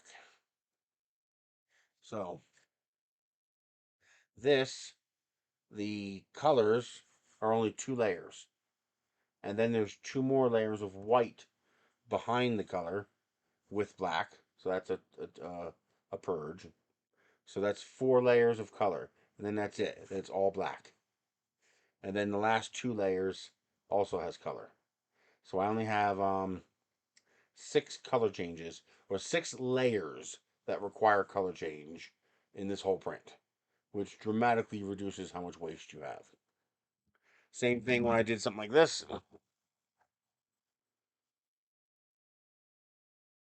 So this is a little NASA Flexi Mesh. Okay. So the way this works, only 2 layers have color. The rest is all white. Okay. So I only have to do a color change and purge twice for each color. So this will print, um, you know, red, blue, black, white, then red, blue, black, white, then all white. And that greatly reduces how much waste you have.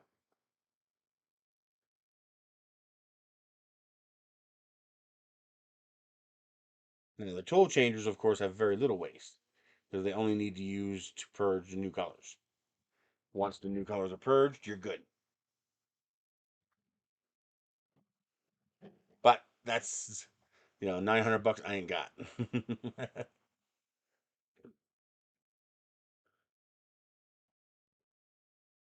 Okay, this is it.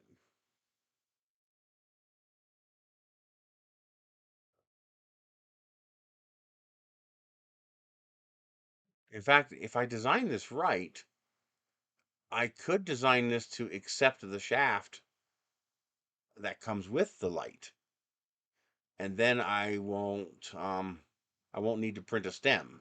Just use the stem that comes with it. Hmm. Okay.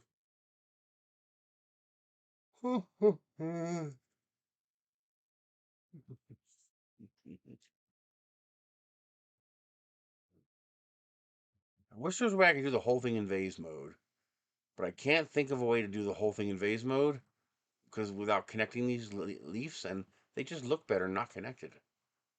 I mean, I think that looks pretty cool.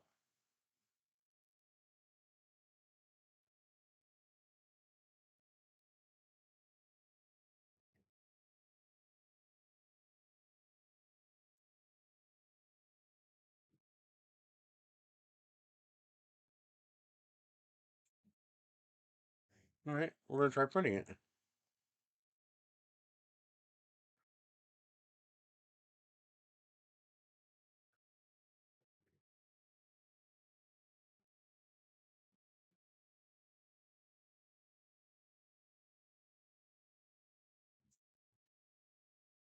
Let's do a purple one since I happen to have some fused filament purple right here. Yeah, that'll look pretty. I guess we'll replace the black since the black is right here.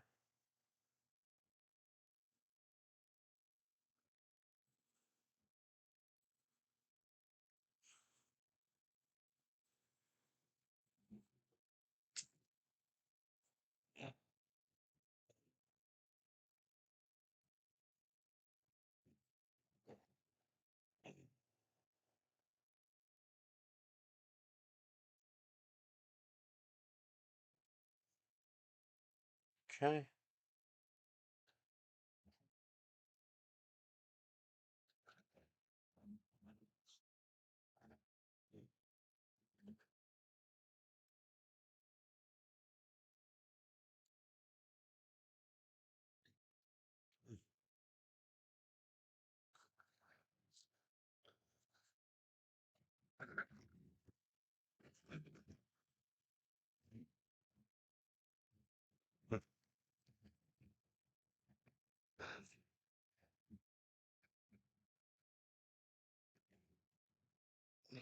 What the fuck?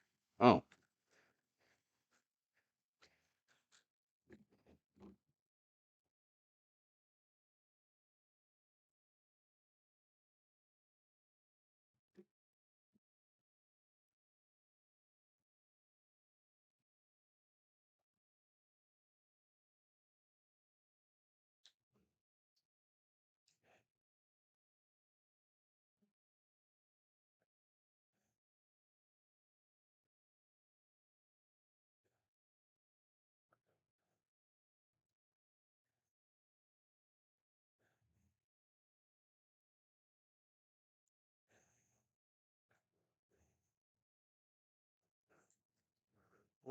okay.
Hello, crypto.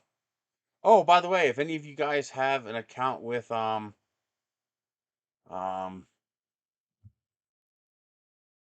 Robinhood, they have a see check your email from Robinhood. You probably only for people who don't use it very often, like me.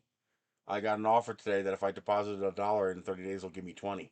So fuck yeah.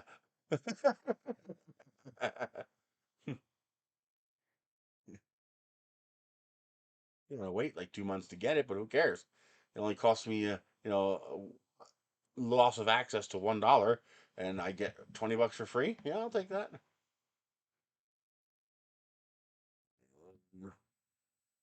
You.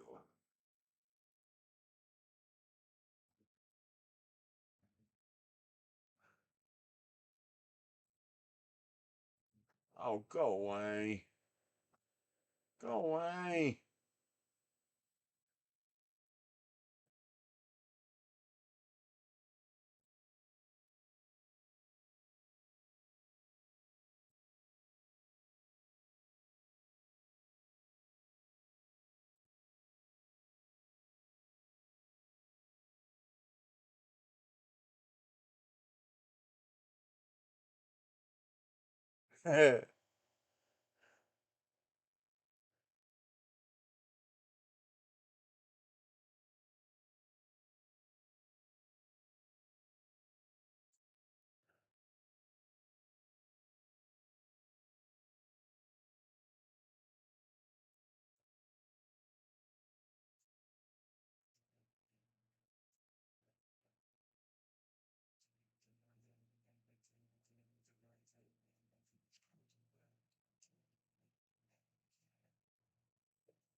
There we go.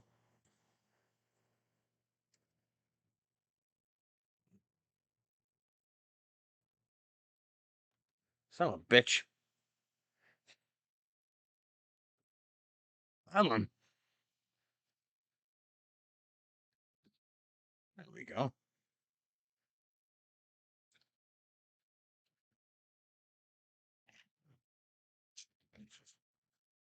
Putting the 0.8 millimeter nozzle on.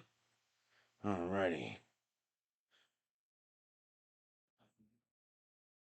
Let's see. Settings. Maintenance. Nozzle. Harden 0.8. Also, Diamondback is sending me the PCD diamond nozzles for the A1, so I'll be getting a 0.4 and a 0.8 from them, which is really cool. That's like forever nozzle. You never have to replace those. Why is this taking so long?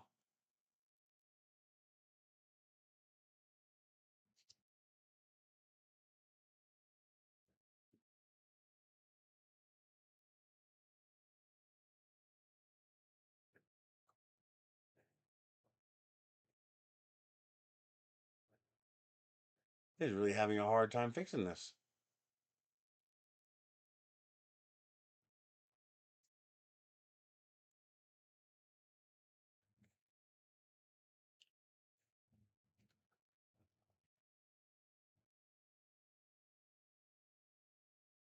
Come on. Just fix it already.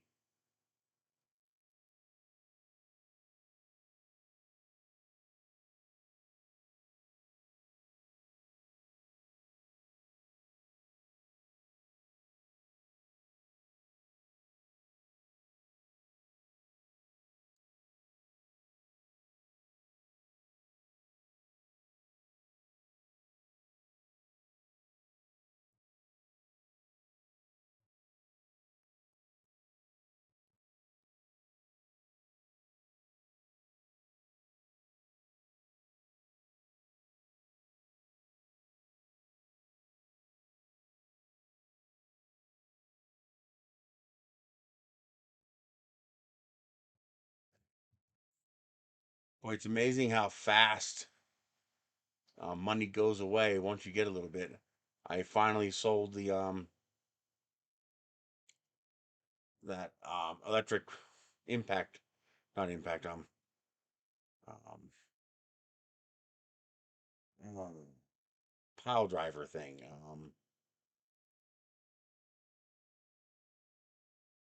The thing you get, it's got a handle and two handlebars used to break apart concrete and rock and stuff like that. I forgot the name of it already. Jackhammer.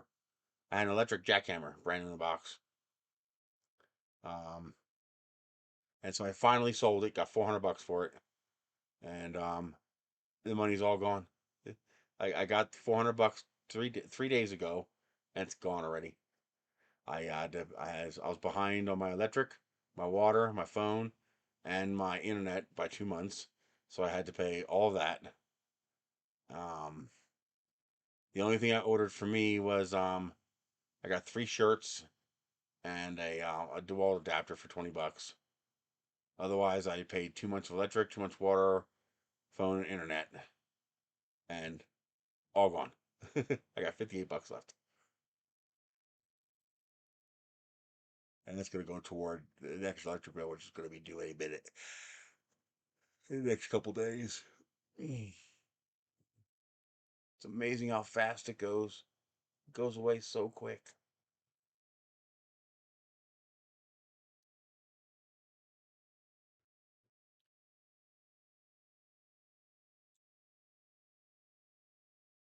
Oh, come on. There's something wrong with this. This should not take this long.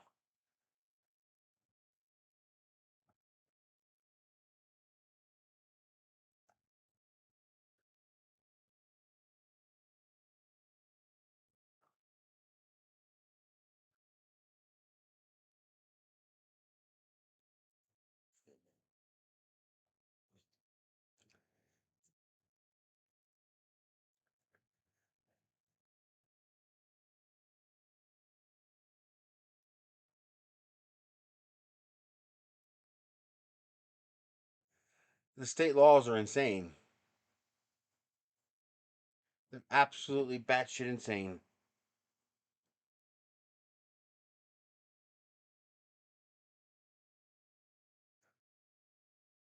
It's like the whole country's going crazy with the auto laws they tried passing, and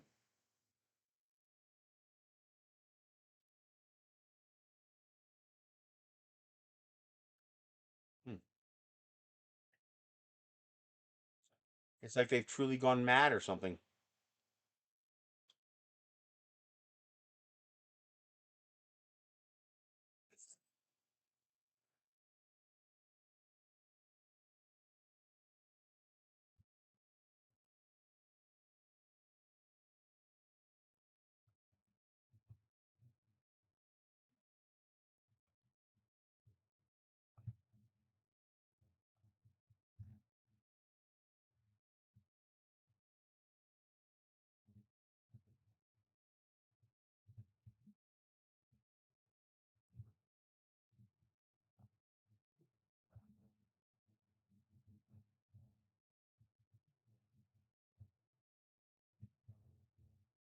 What goes back and forth?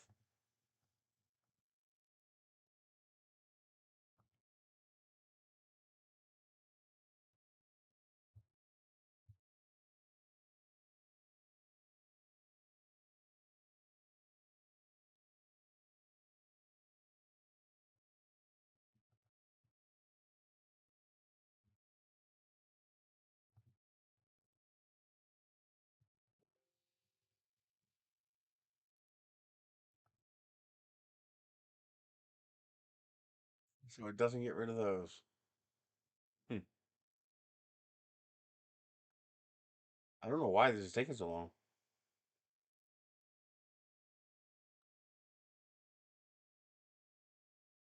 Can I slice it without it?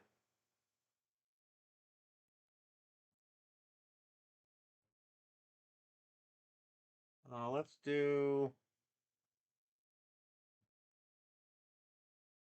0.8.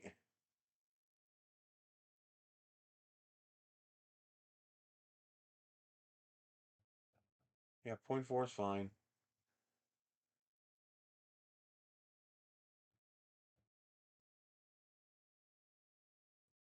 Okay.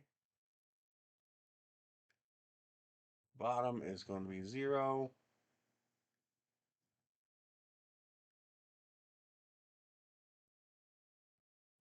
Grid at 20%.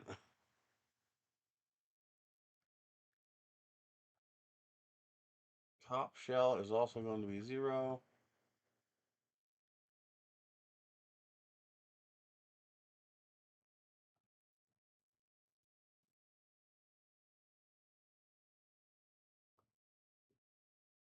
Oh.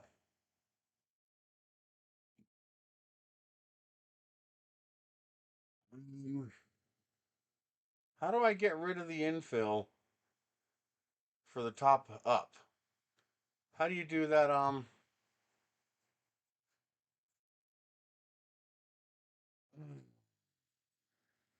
How do you do the partial infill with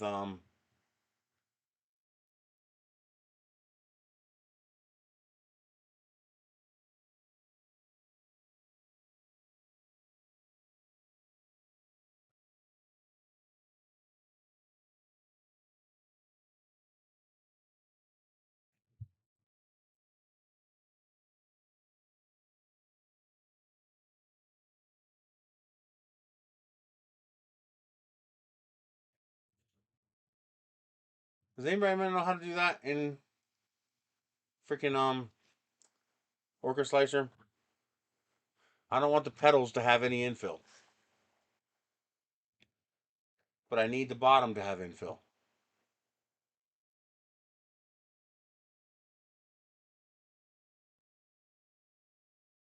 This is super easy to do in Simplify 3D, but I don't know how to do this in.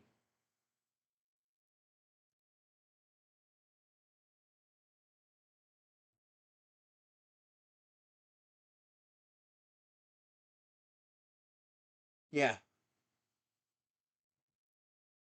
What's a modifier? How do I add a modifier?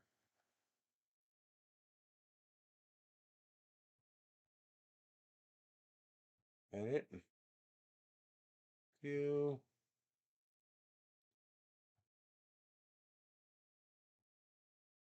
Add mixed filament. I think it would be under process, wouldn't it?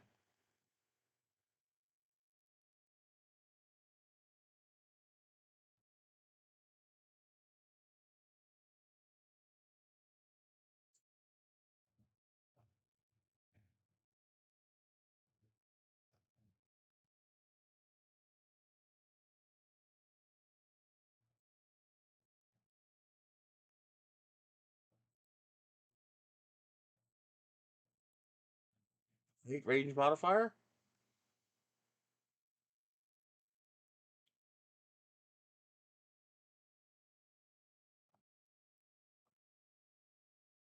So 5 millimeters to whatever the height is. It is 65 tall, so 70. 0.4. Infill 0. Okay. Wall loops 1. Good. That means I should be able to change this to wall loops 2 and then use the modifier to change to wall loops 1.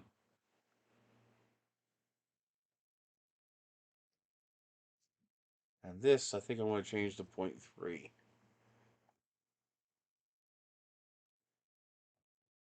If it'll let me do that.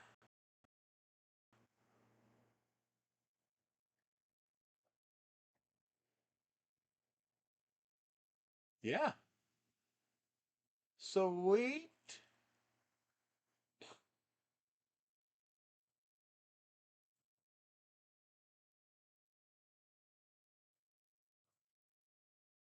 Hell yeah.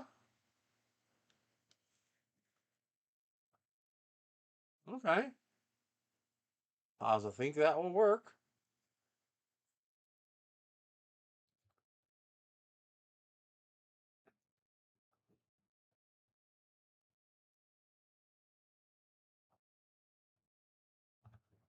Who knew?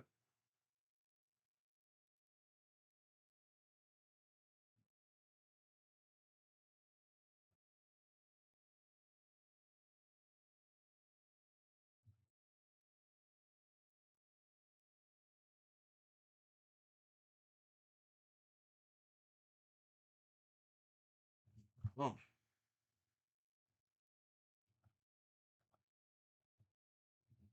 we want this to be purple. Purple.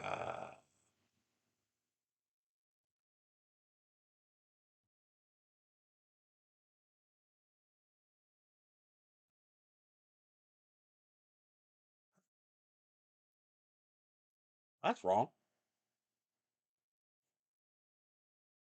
That's totally wrong.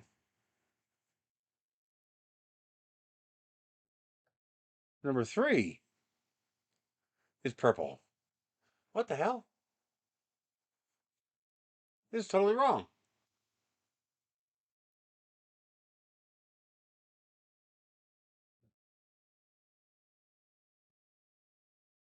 Oh, no.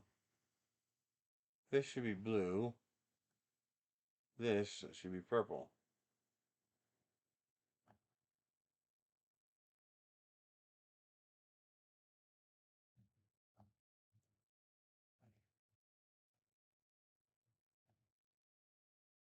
Okay.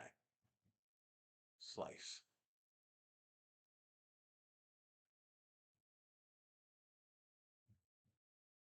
Slice. Send.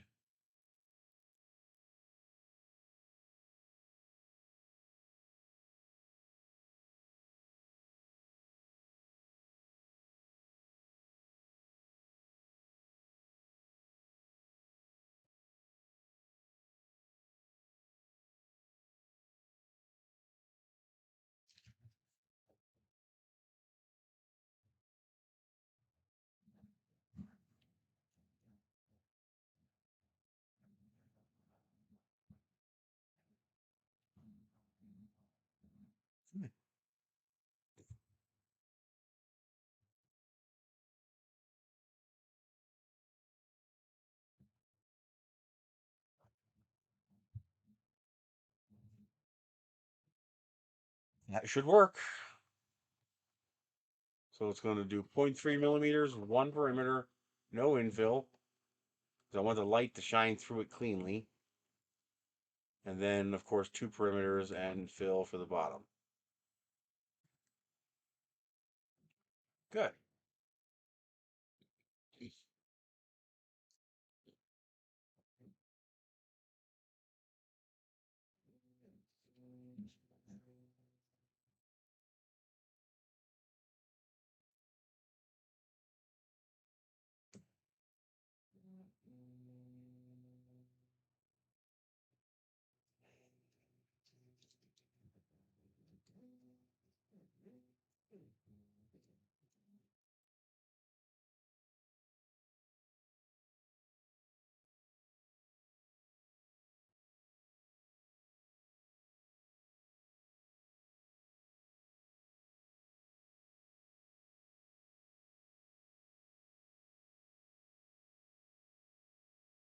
And thank you for that, Crypto.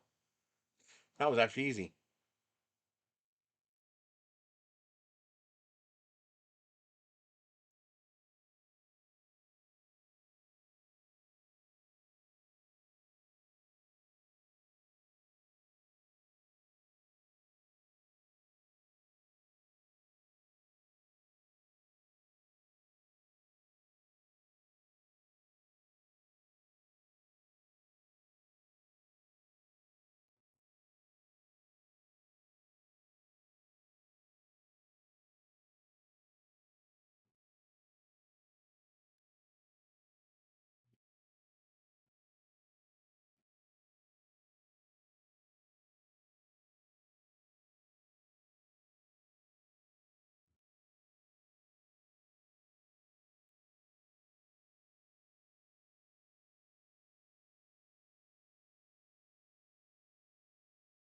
I'm using Bamboo Studio, but the same setting was there.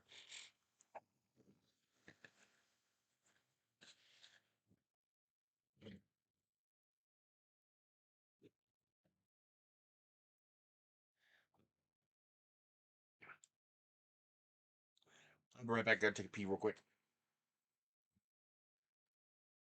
Just gonna let you go. I'll leave it there for now. I'll be right back.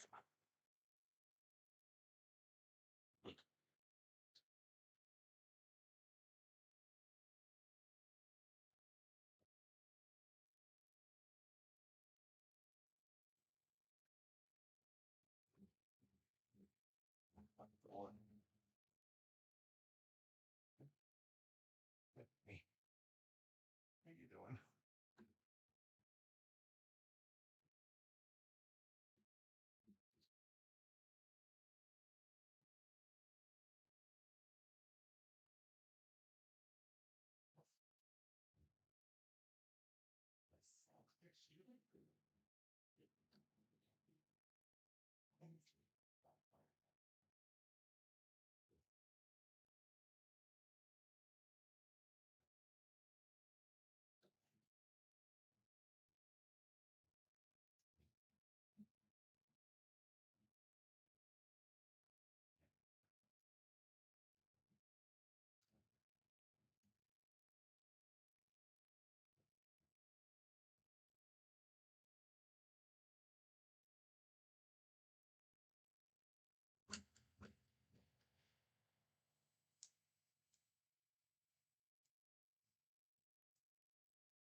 How you doing, baby?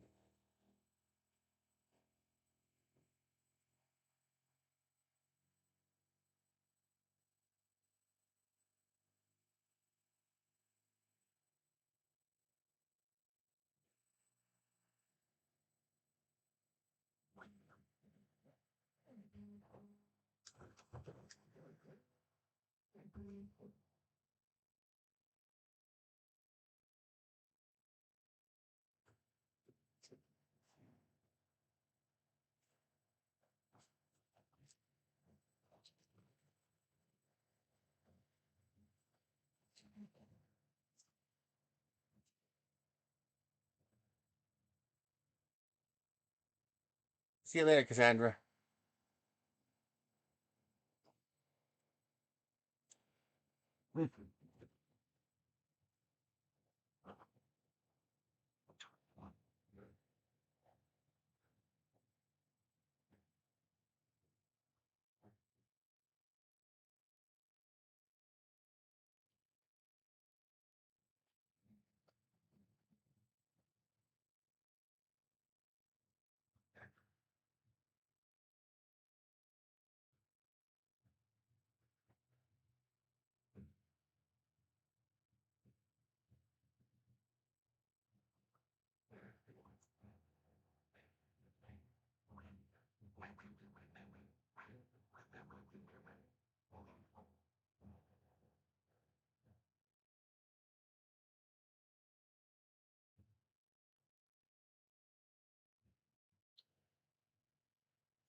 I already did that.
Hello, 3DHP. How are you doing today?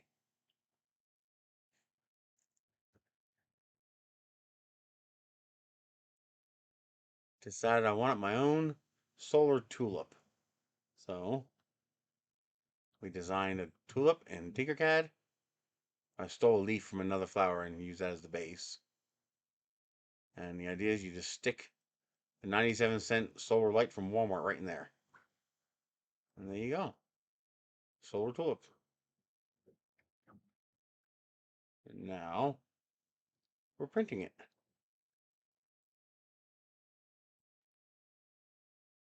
Should only take an hour.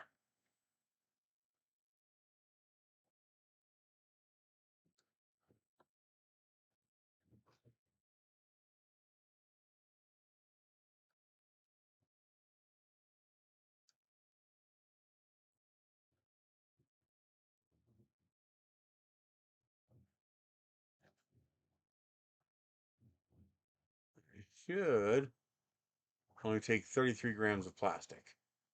That's good.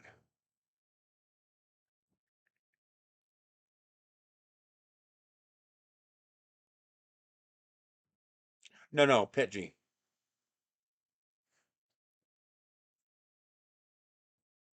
I pretty much don't use PLA just because most of my stuff's going outdoors.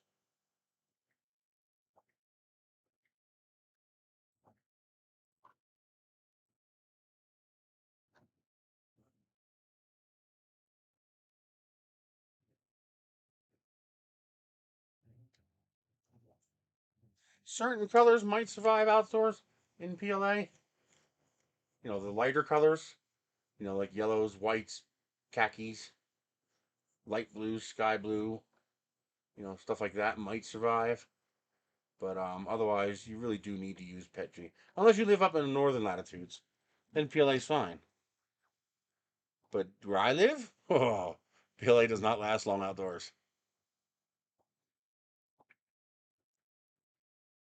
Well, thin PLA.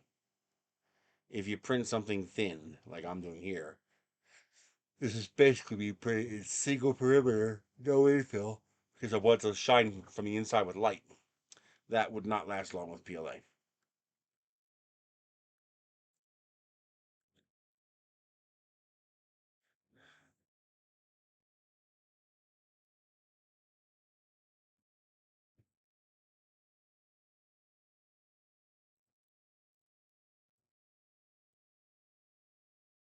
Where do you live that it's 107 degrees?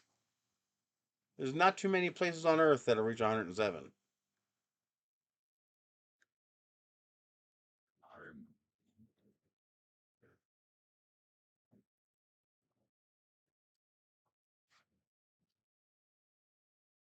Oh, yeah, yeah, that's one of them.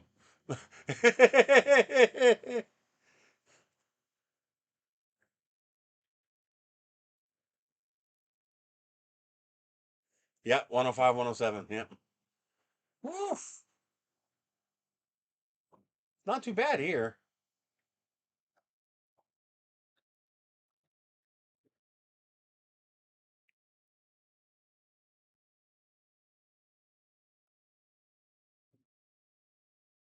Wow.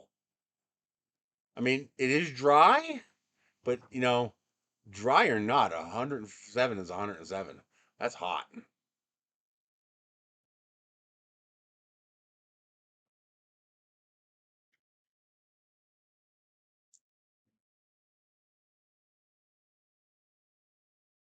Awesome. Well, obviously, unless I'm talking to a ghost. Did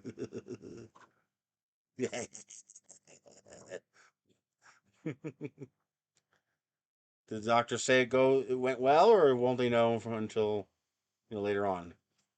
Like, do they know if it went well?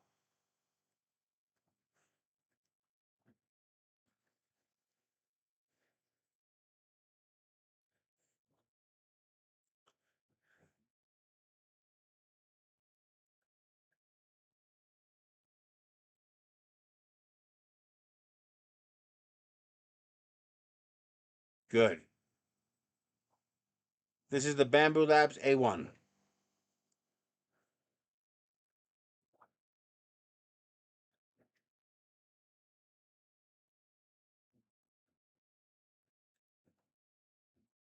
I'm printing with a 0.8 millimeter nozzle and 0.4 millimeter layer height. That's why it's going a little slower than normal. No problem.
Now, question: do I want to make the bottom of this flower a little nicer?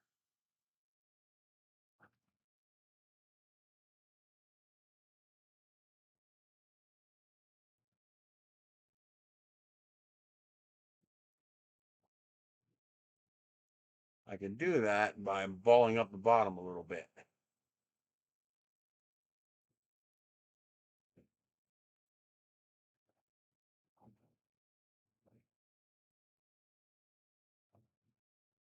Let's break this apart. This is 50.58 by 50.58.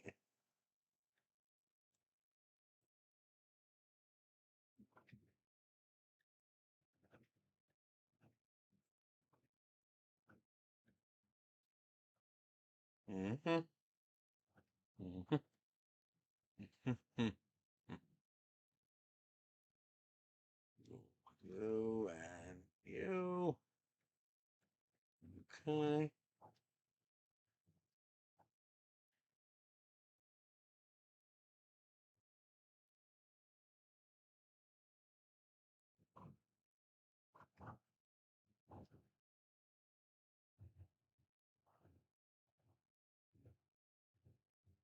Do that.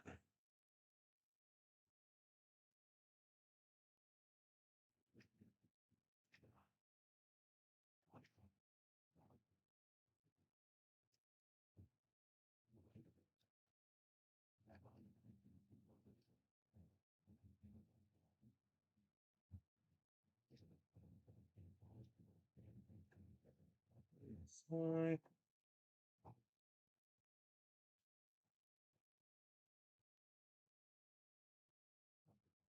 You do that.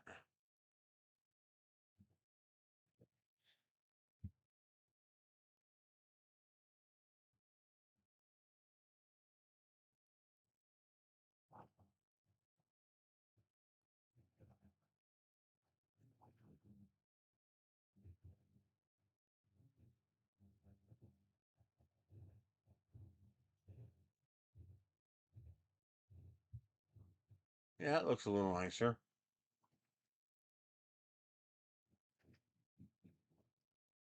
It'll take a little more plastic, but if I do it right,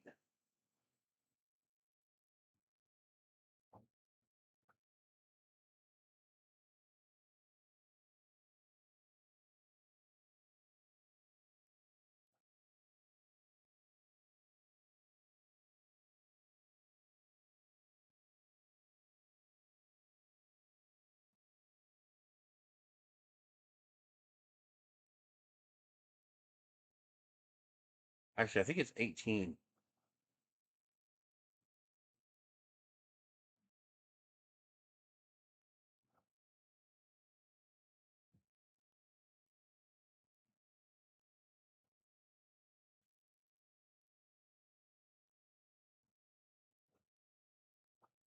Now, I have to verify this measurement, of course, but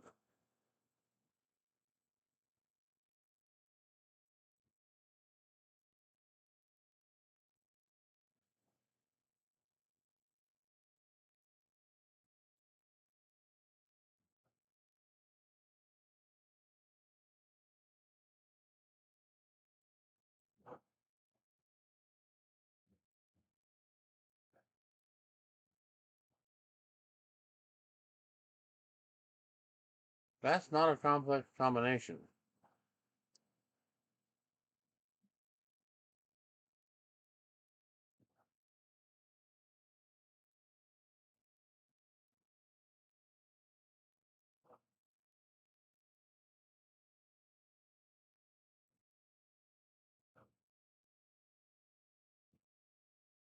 I mean, it's only 4 pieces, and they're all basic parts.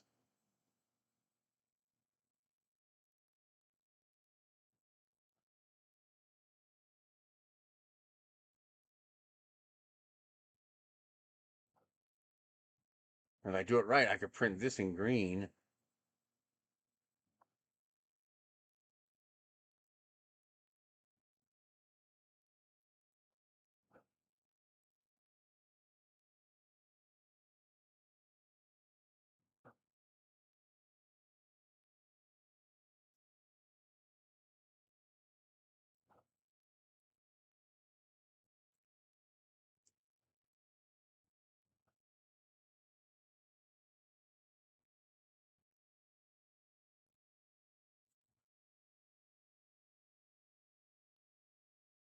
Why is this taking so long?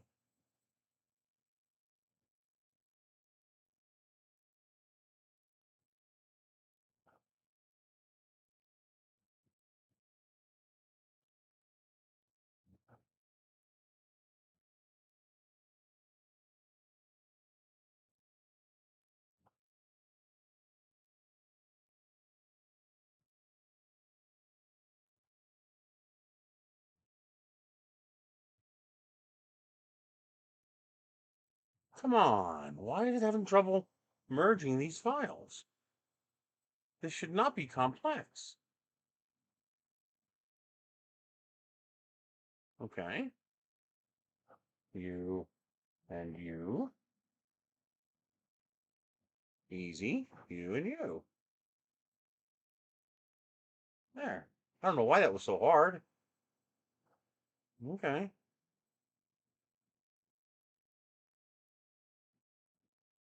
That needs to go up more.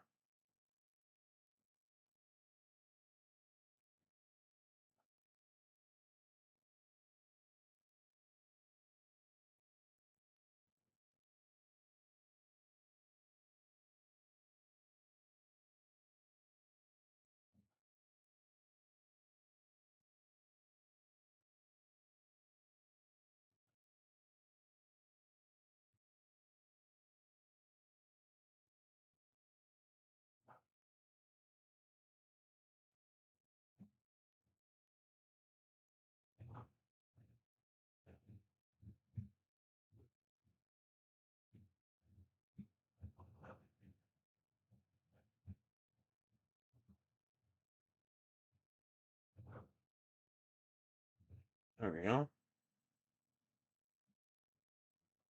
Yeah, I can go up even higher.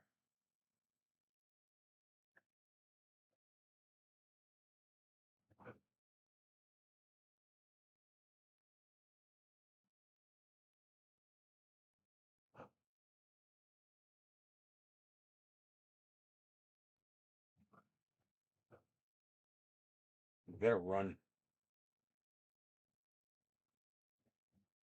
God help you if I catch you.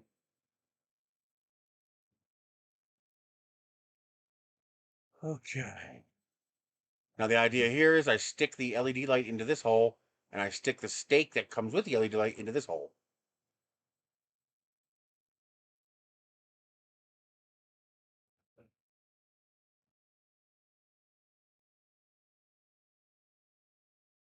Okay.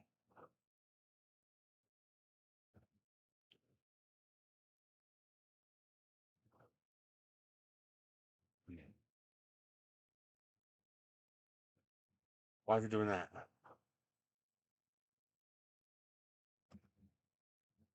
I did something wrong. There we go. Tulip 2.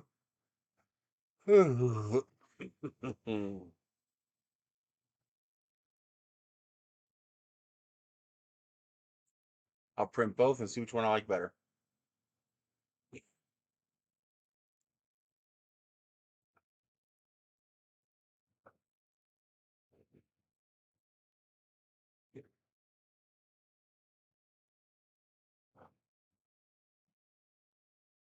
Okay. How big is this?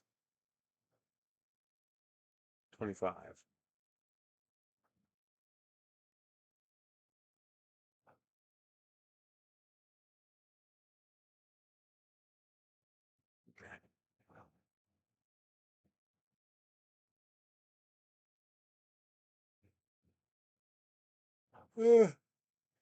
Okay.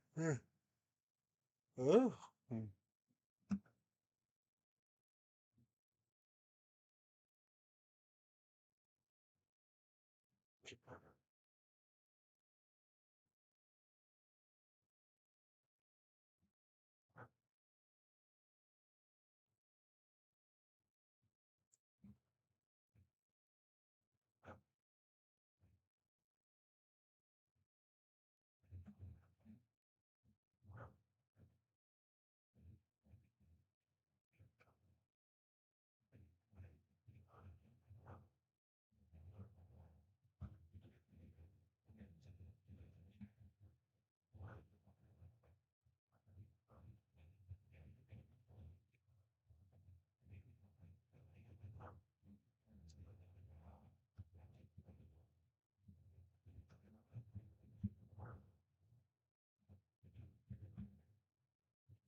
25 to 105.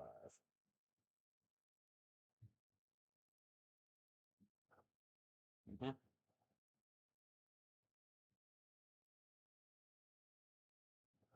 3,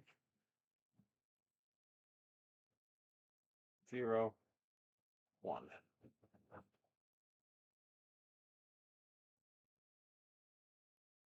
Okay.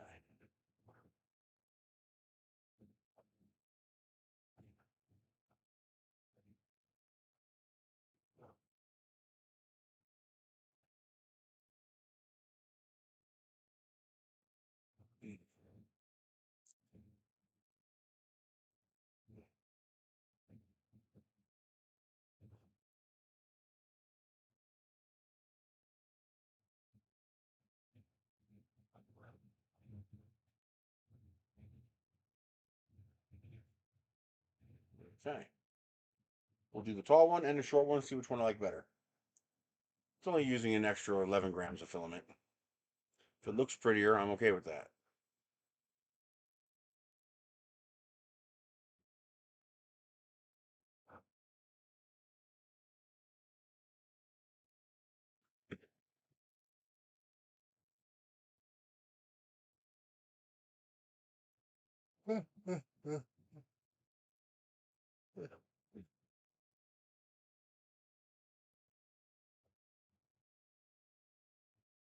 I don't know if it's better or worse.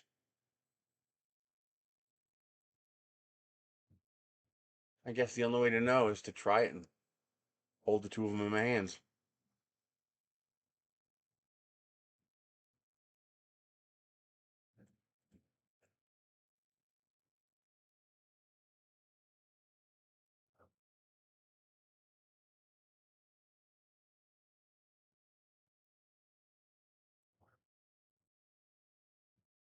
Alrighty, critters. I'm going to call it for today. I'm going to let this one finish printing, and then I'm going to print another one.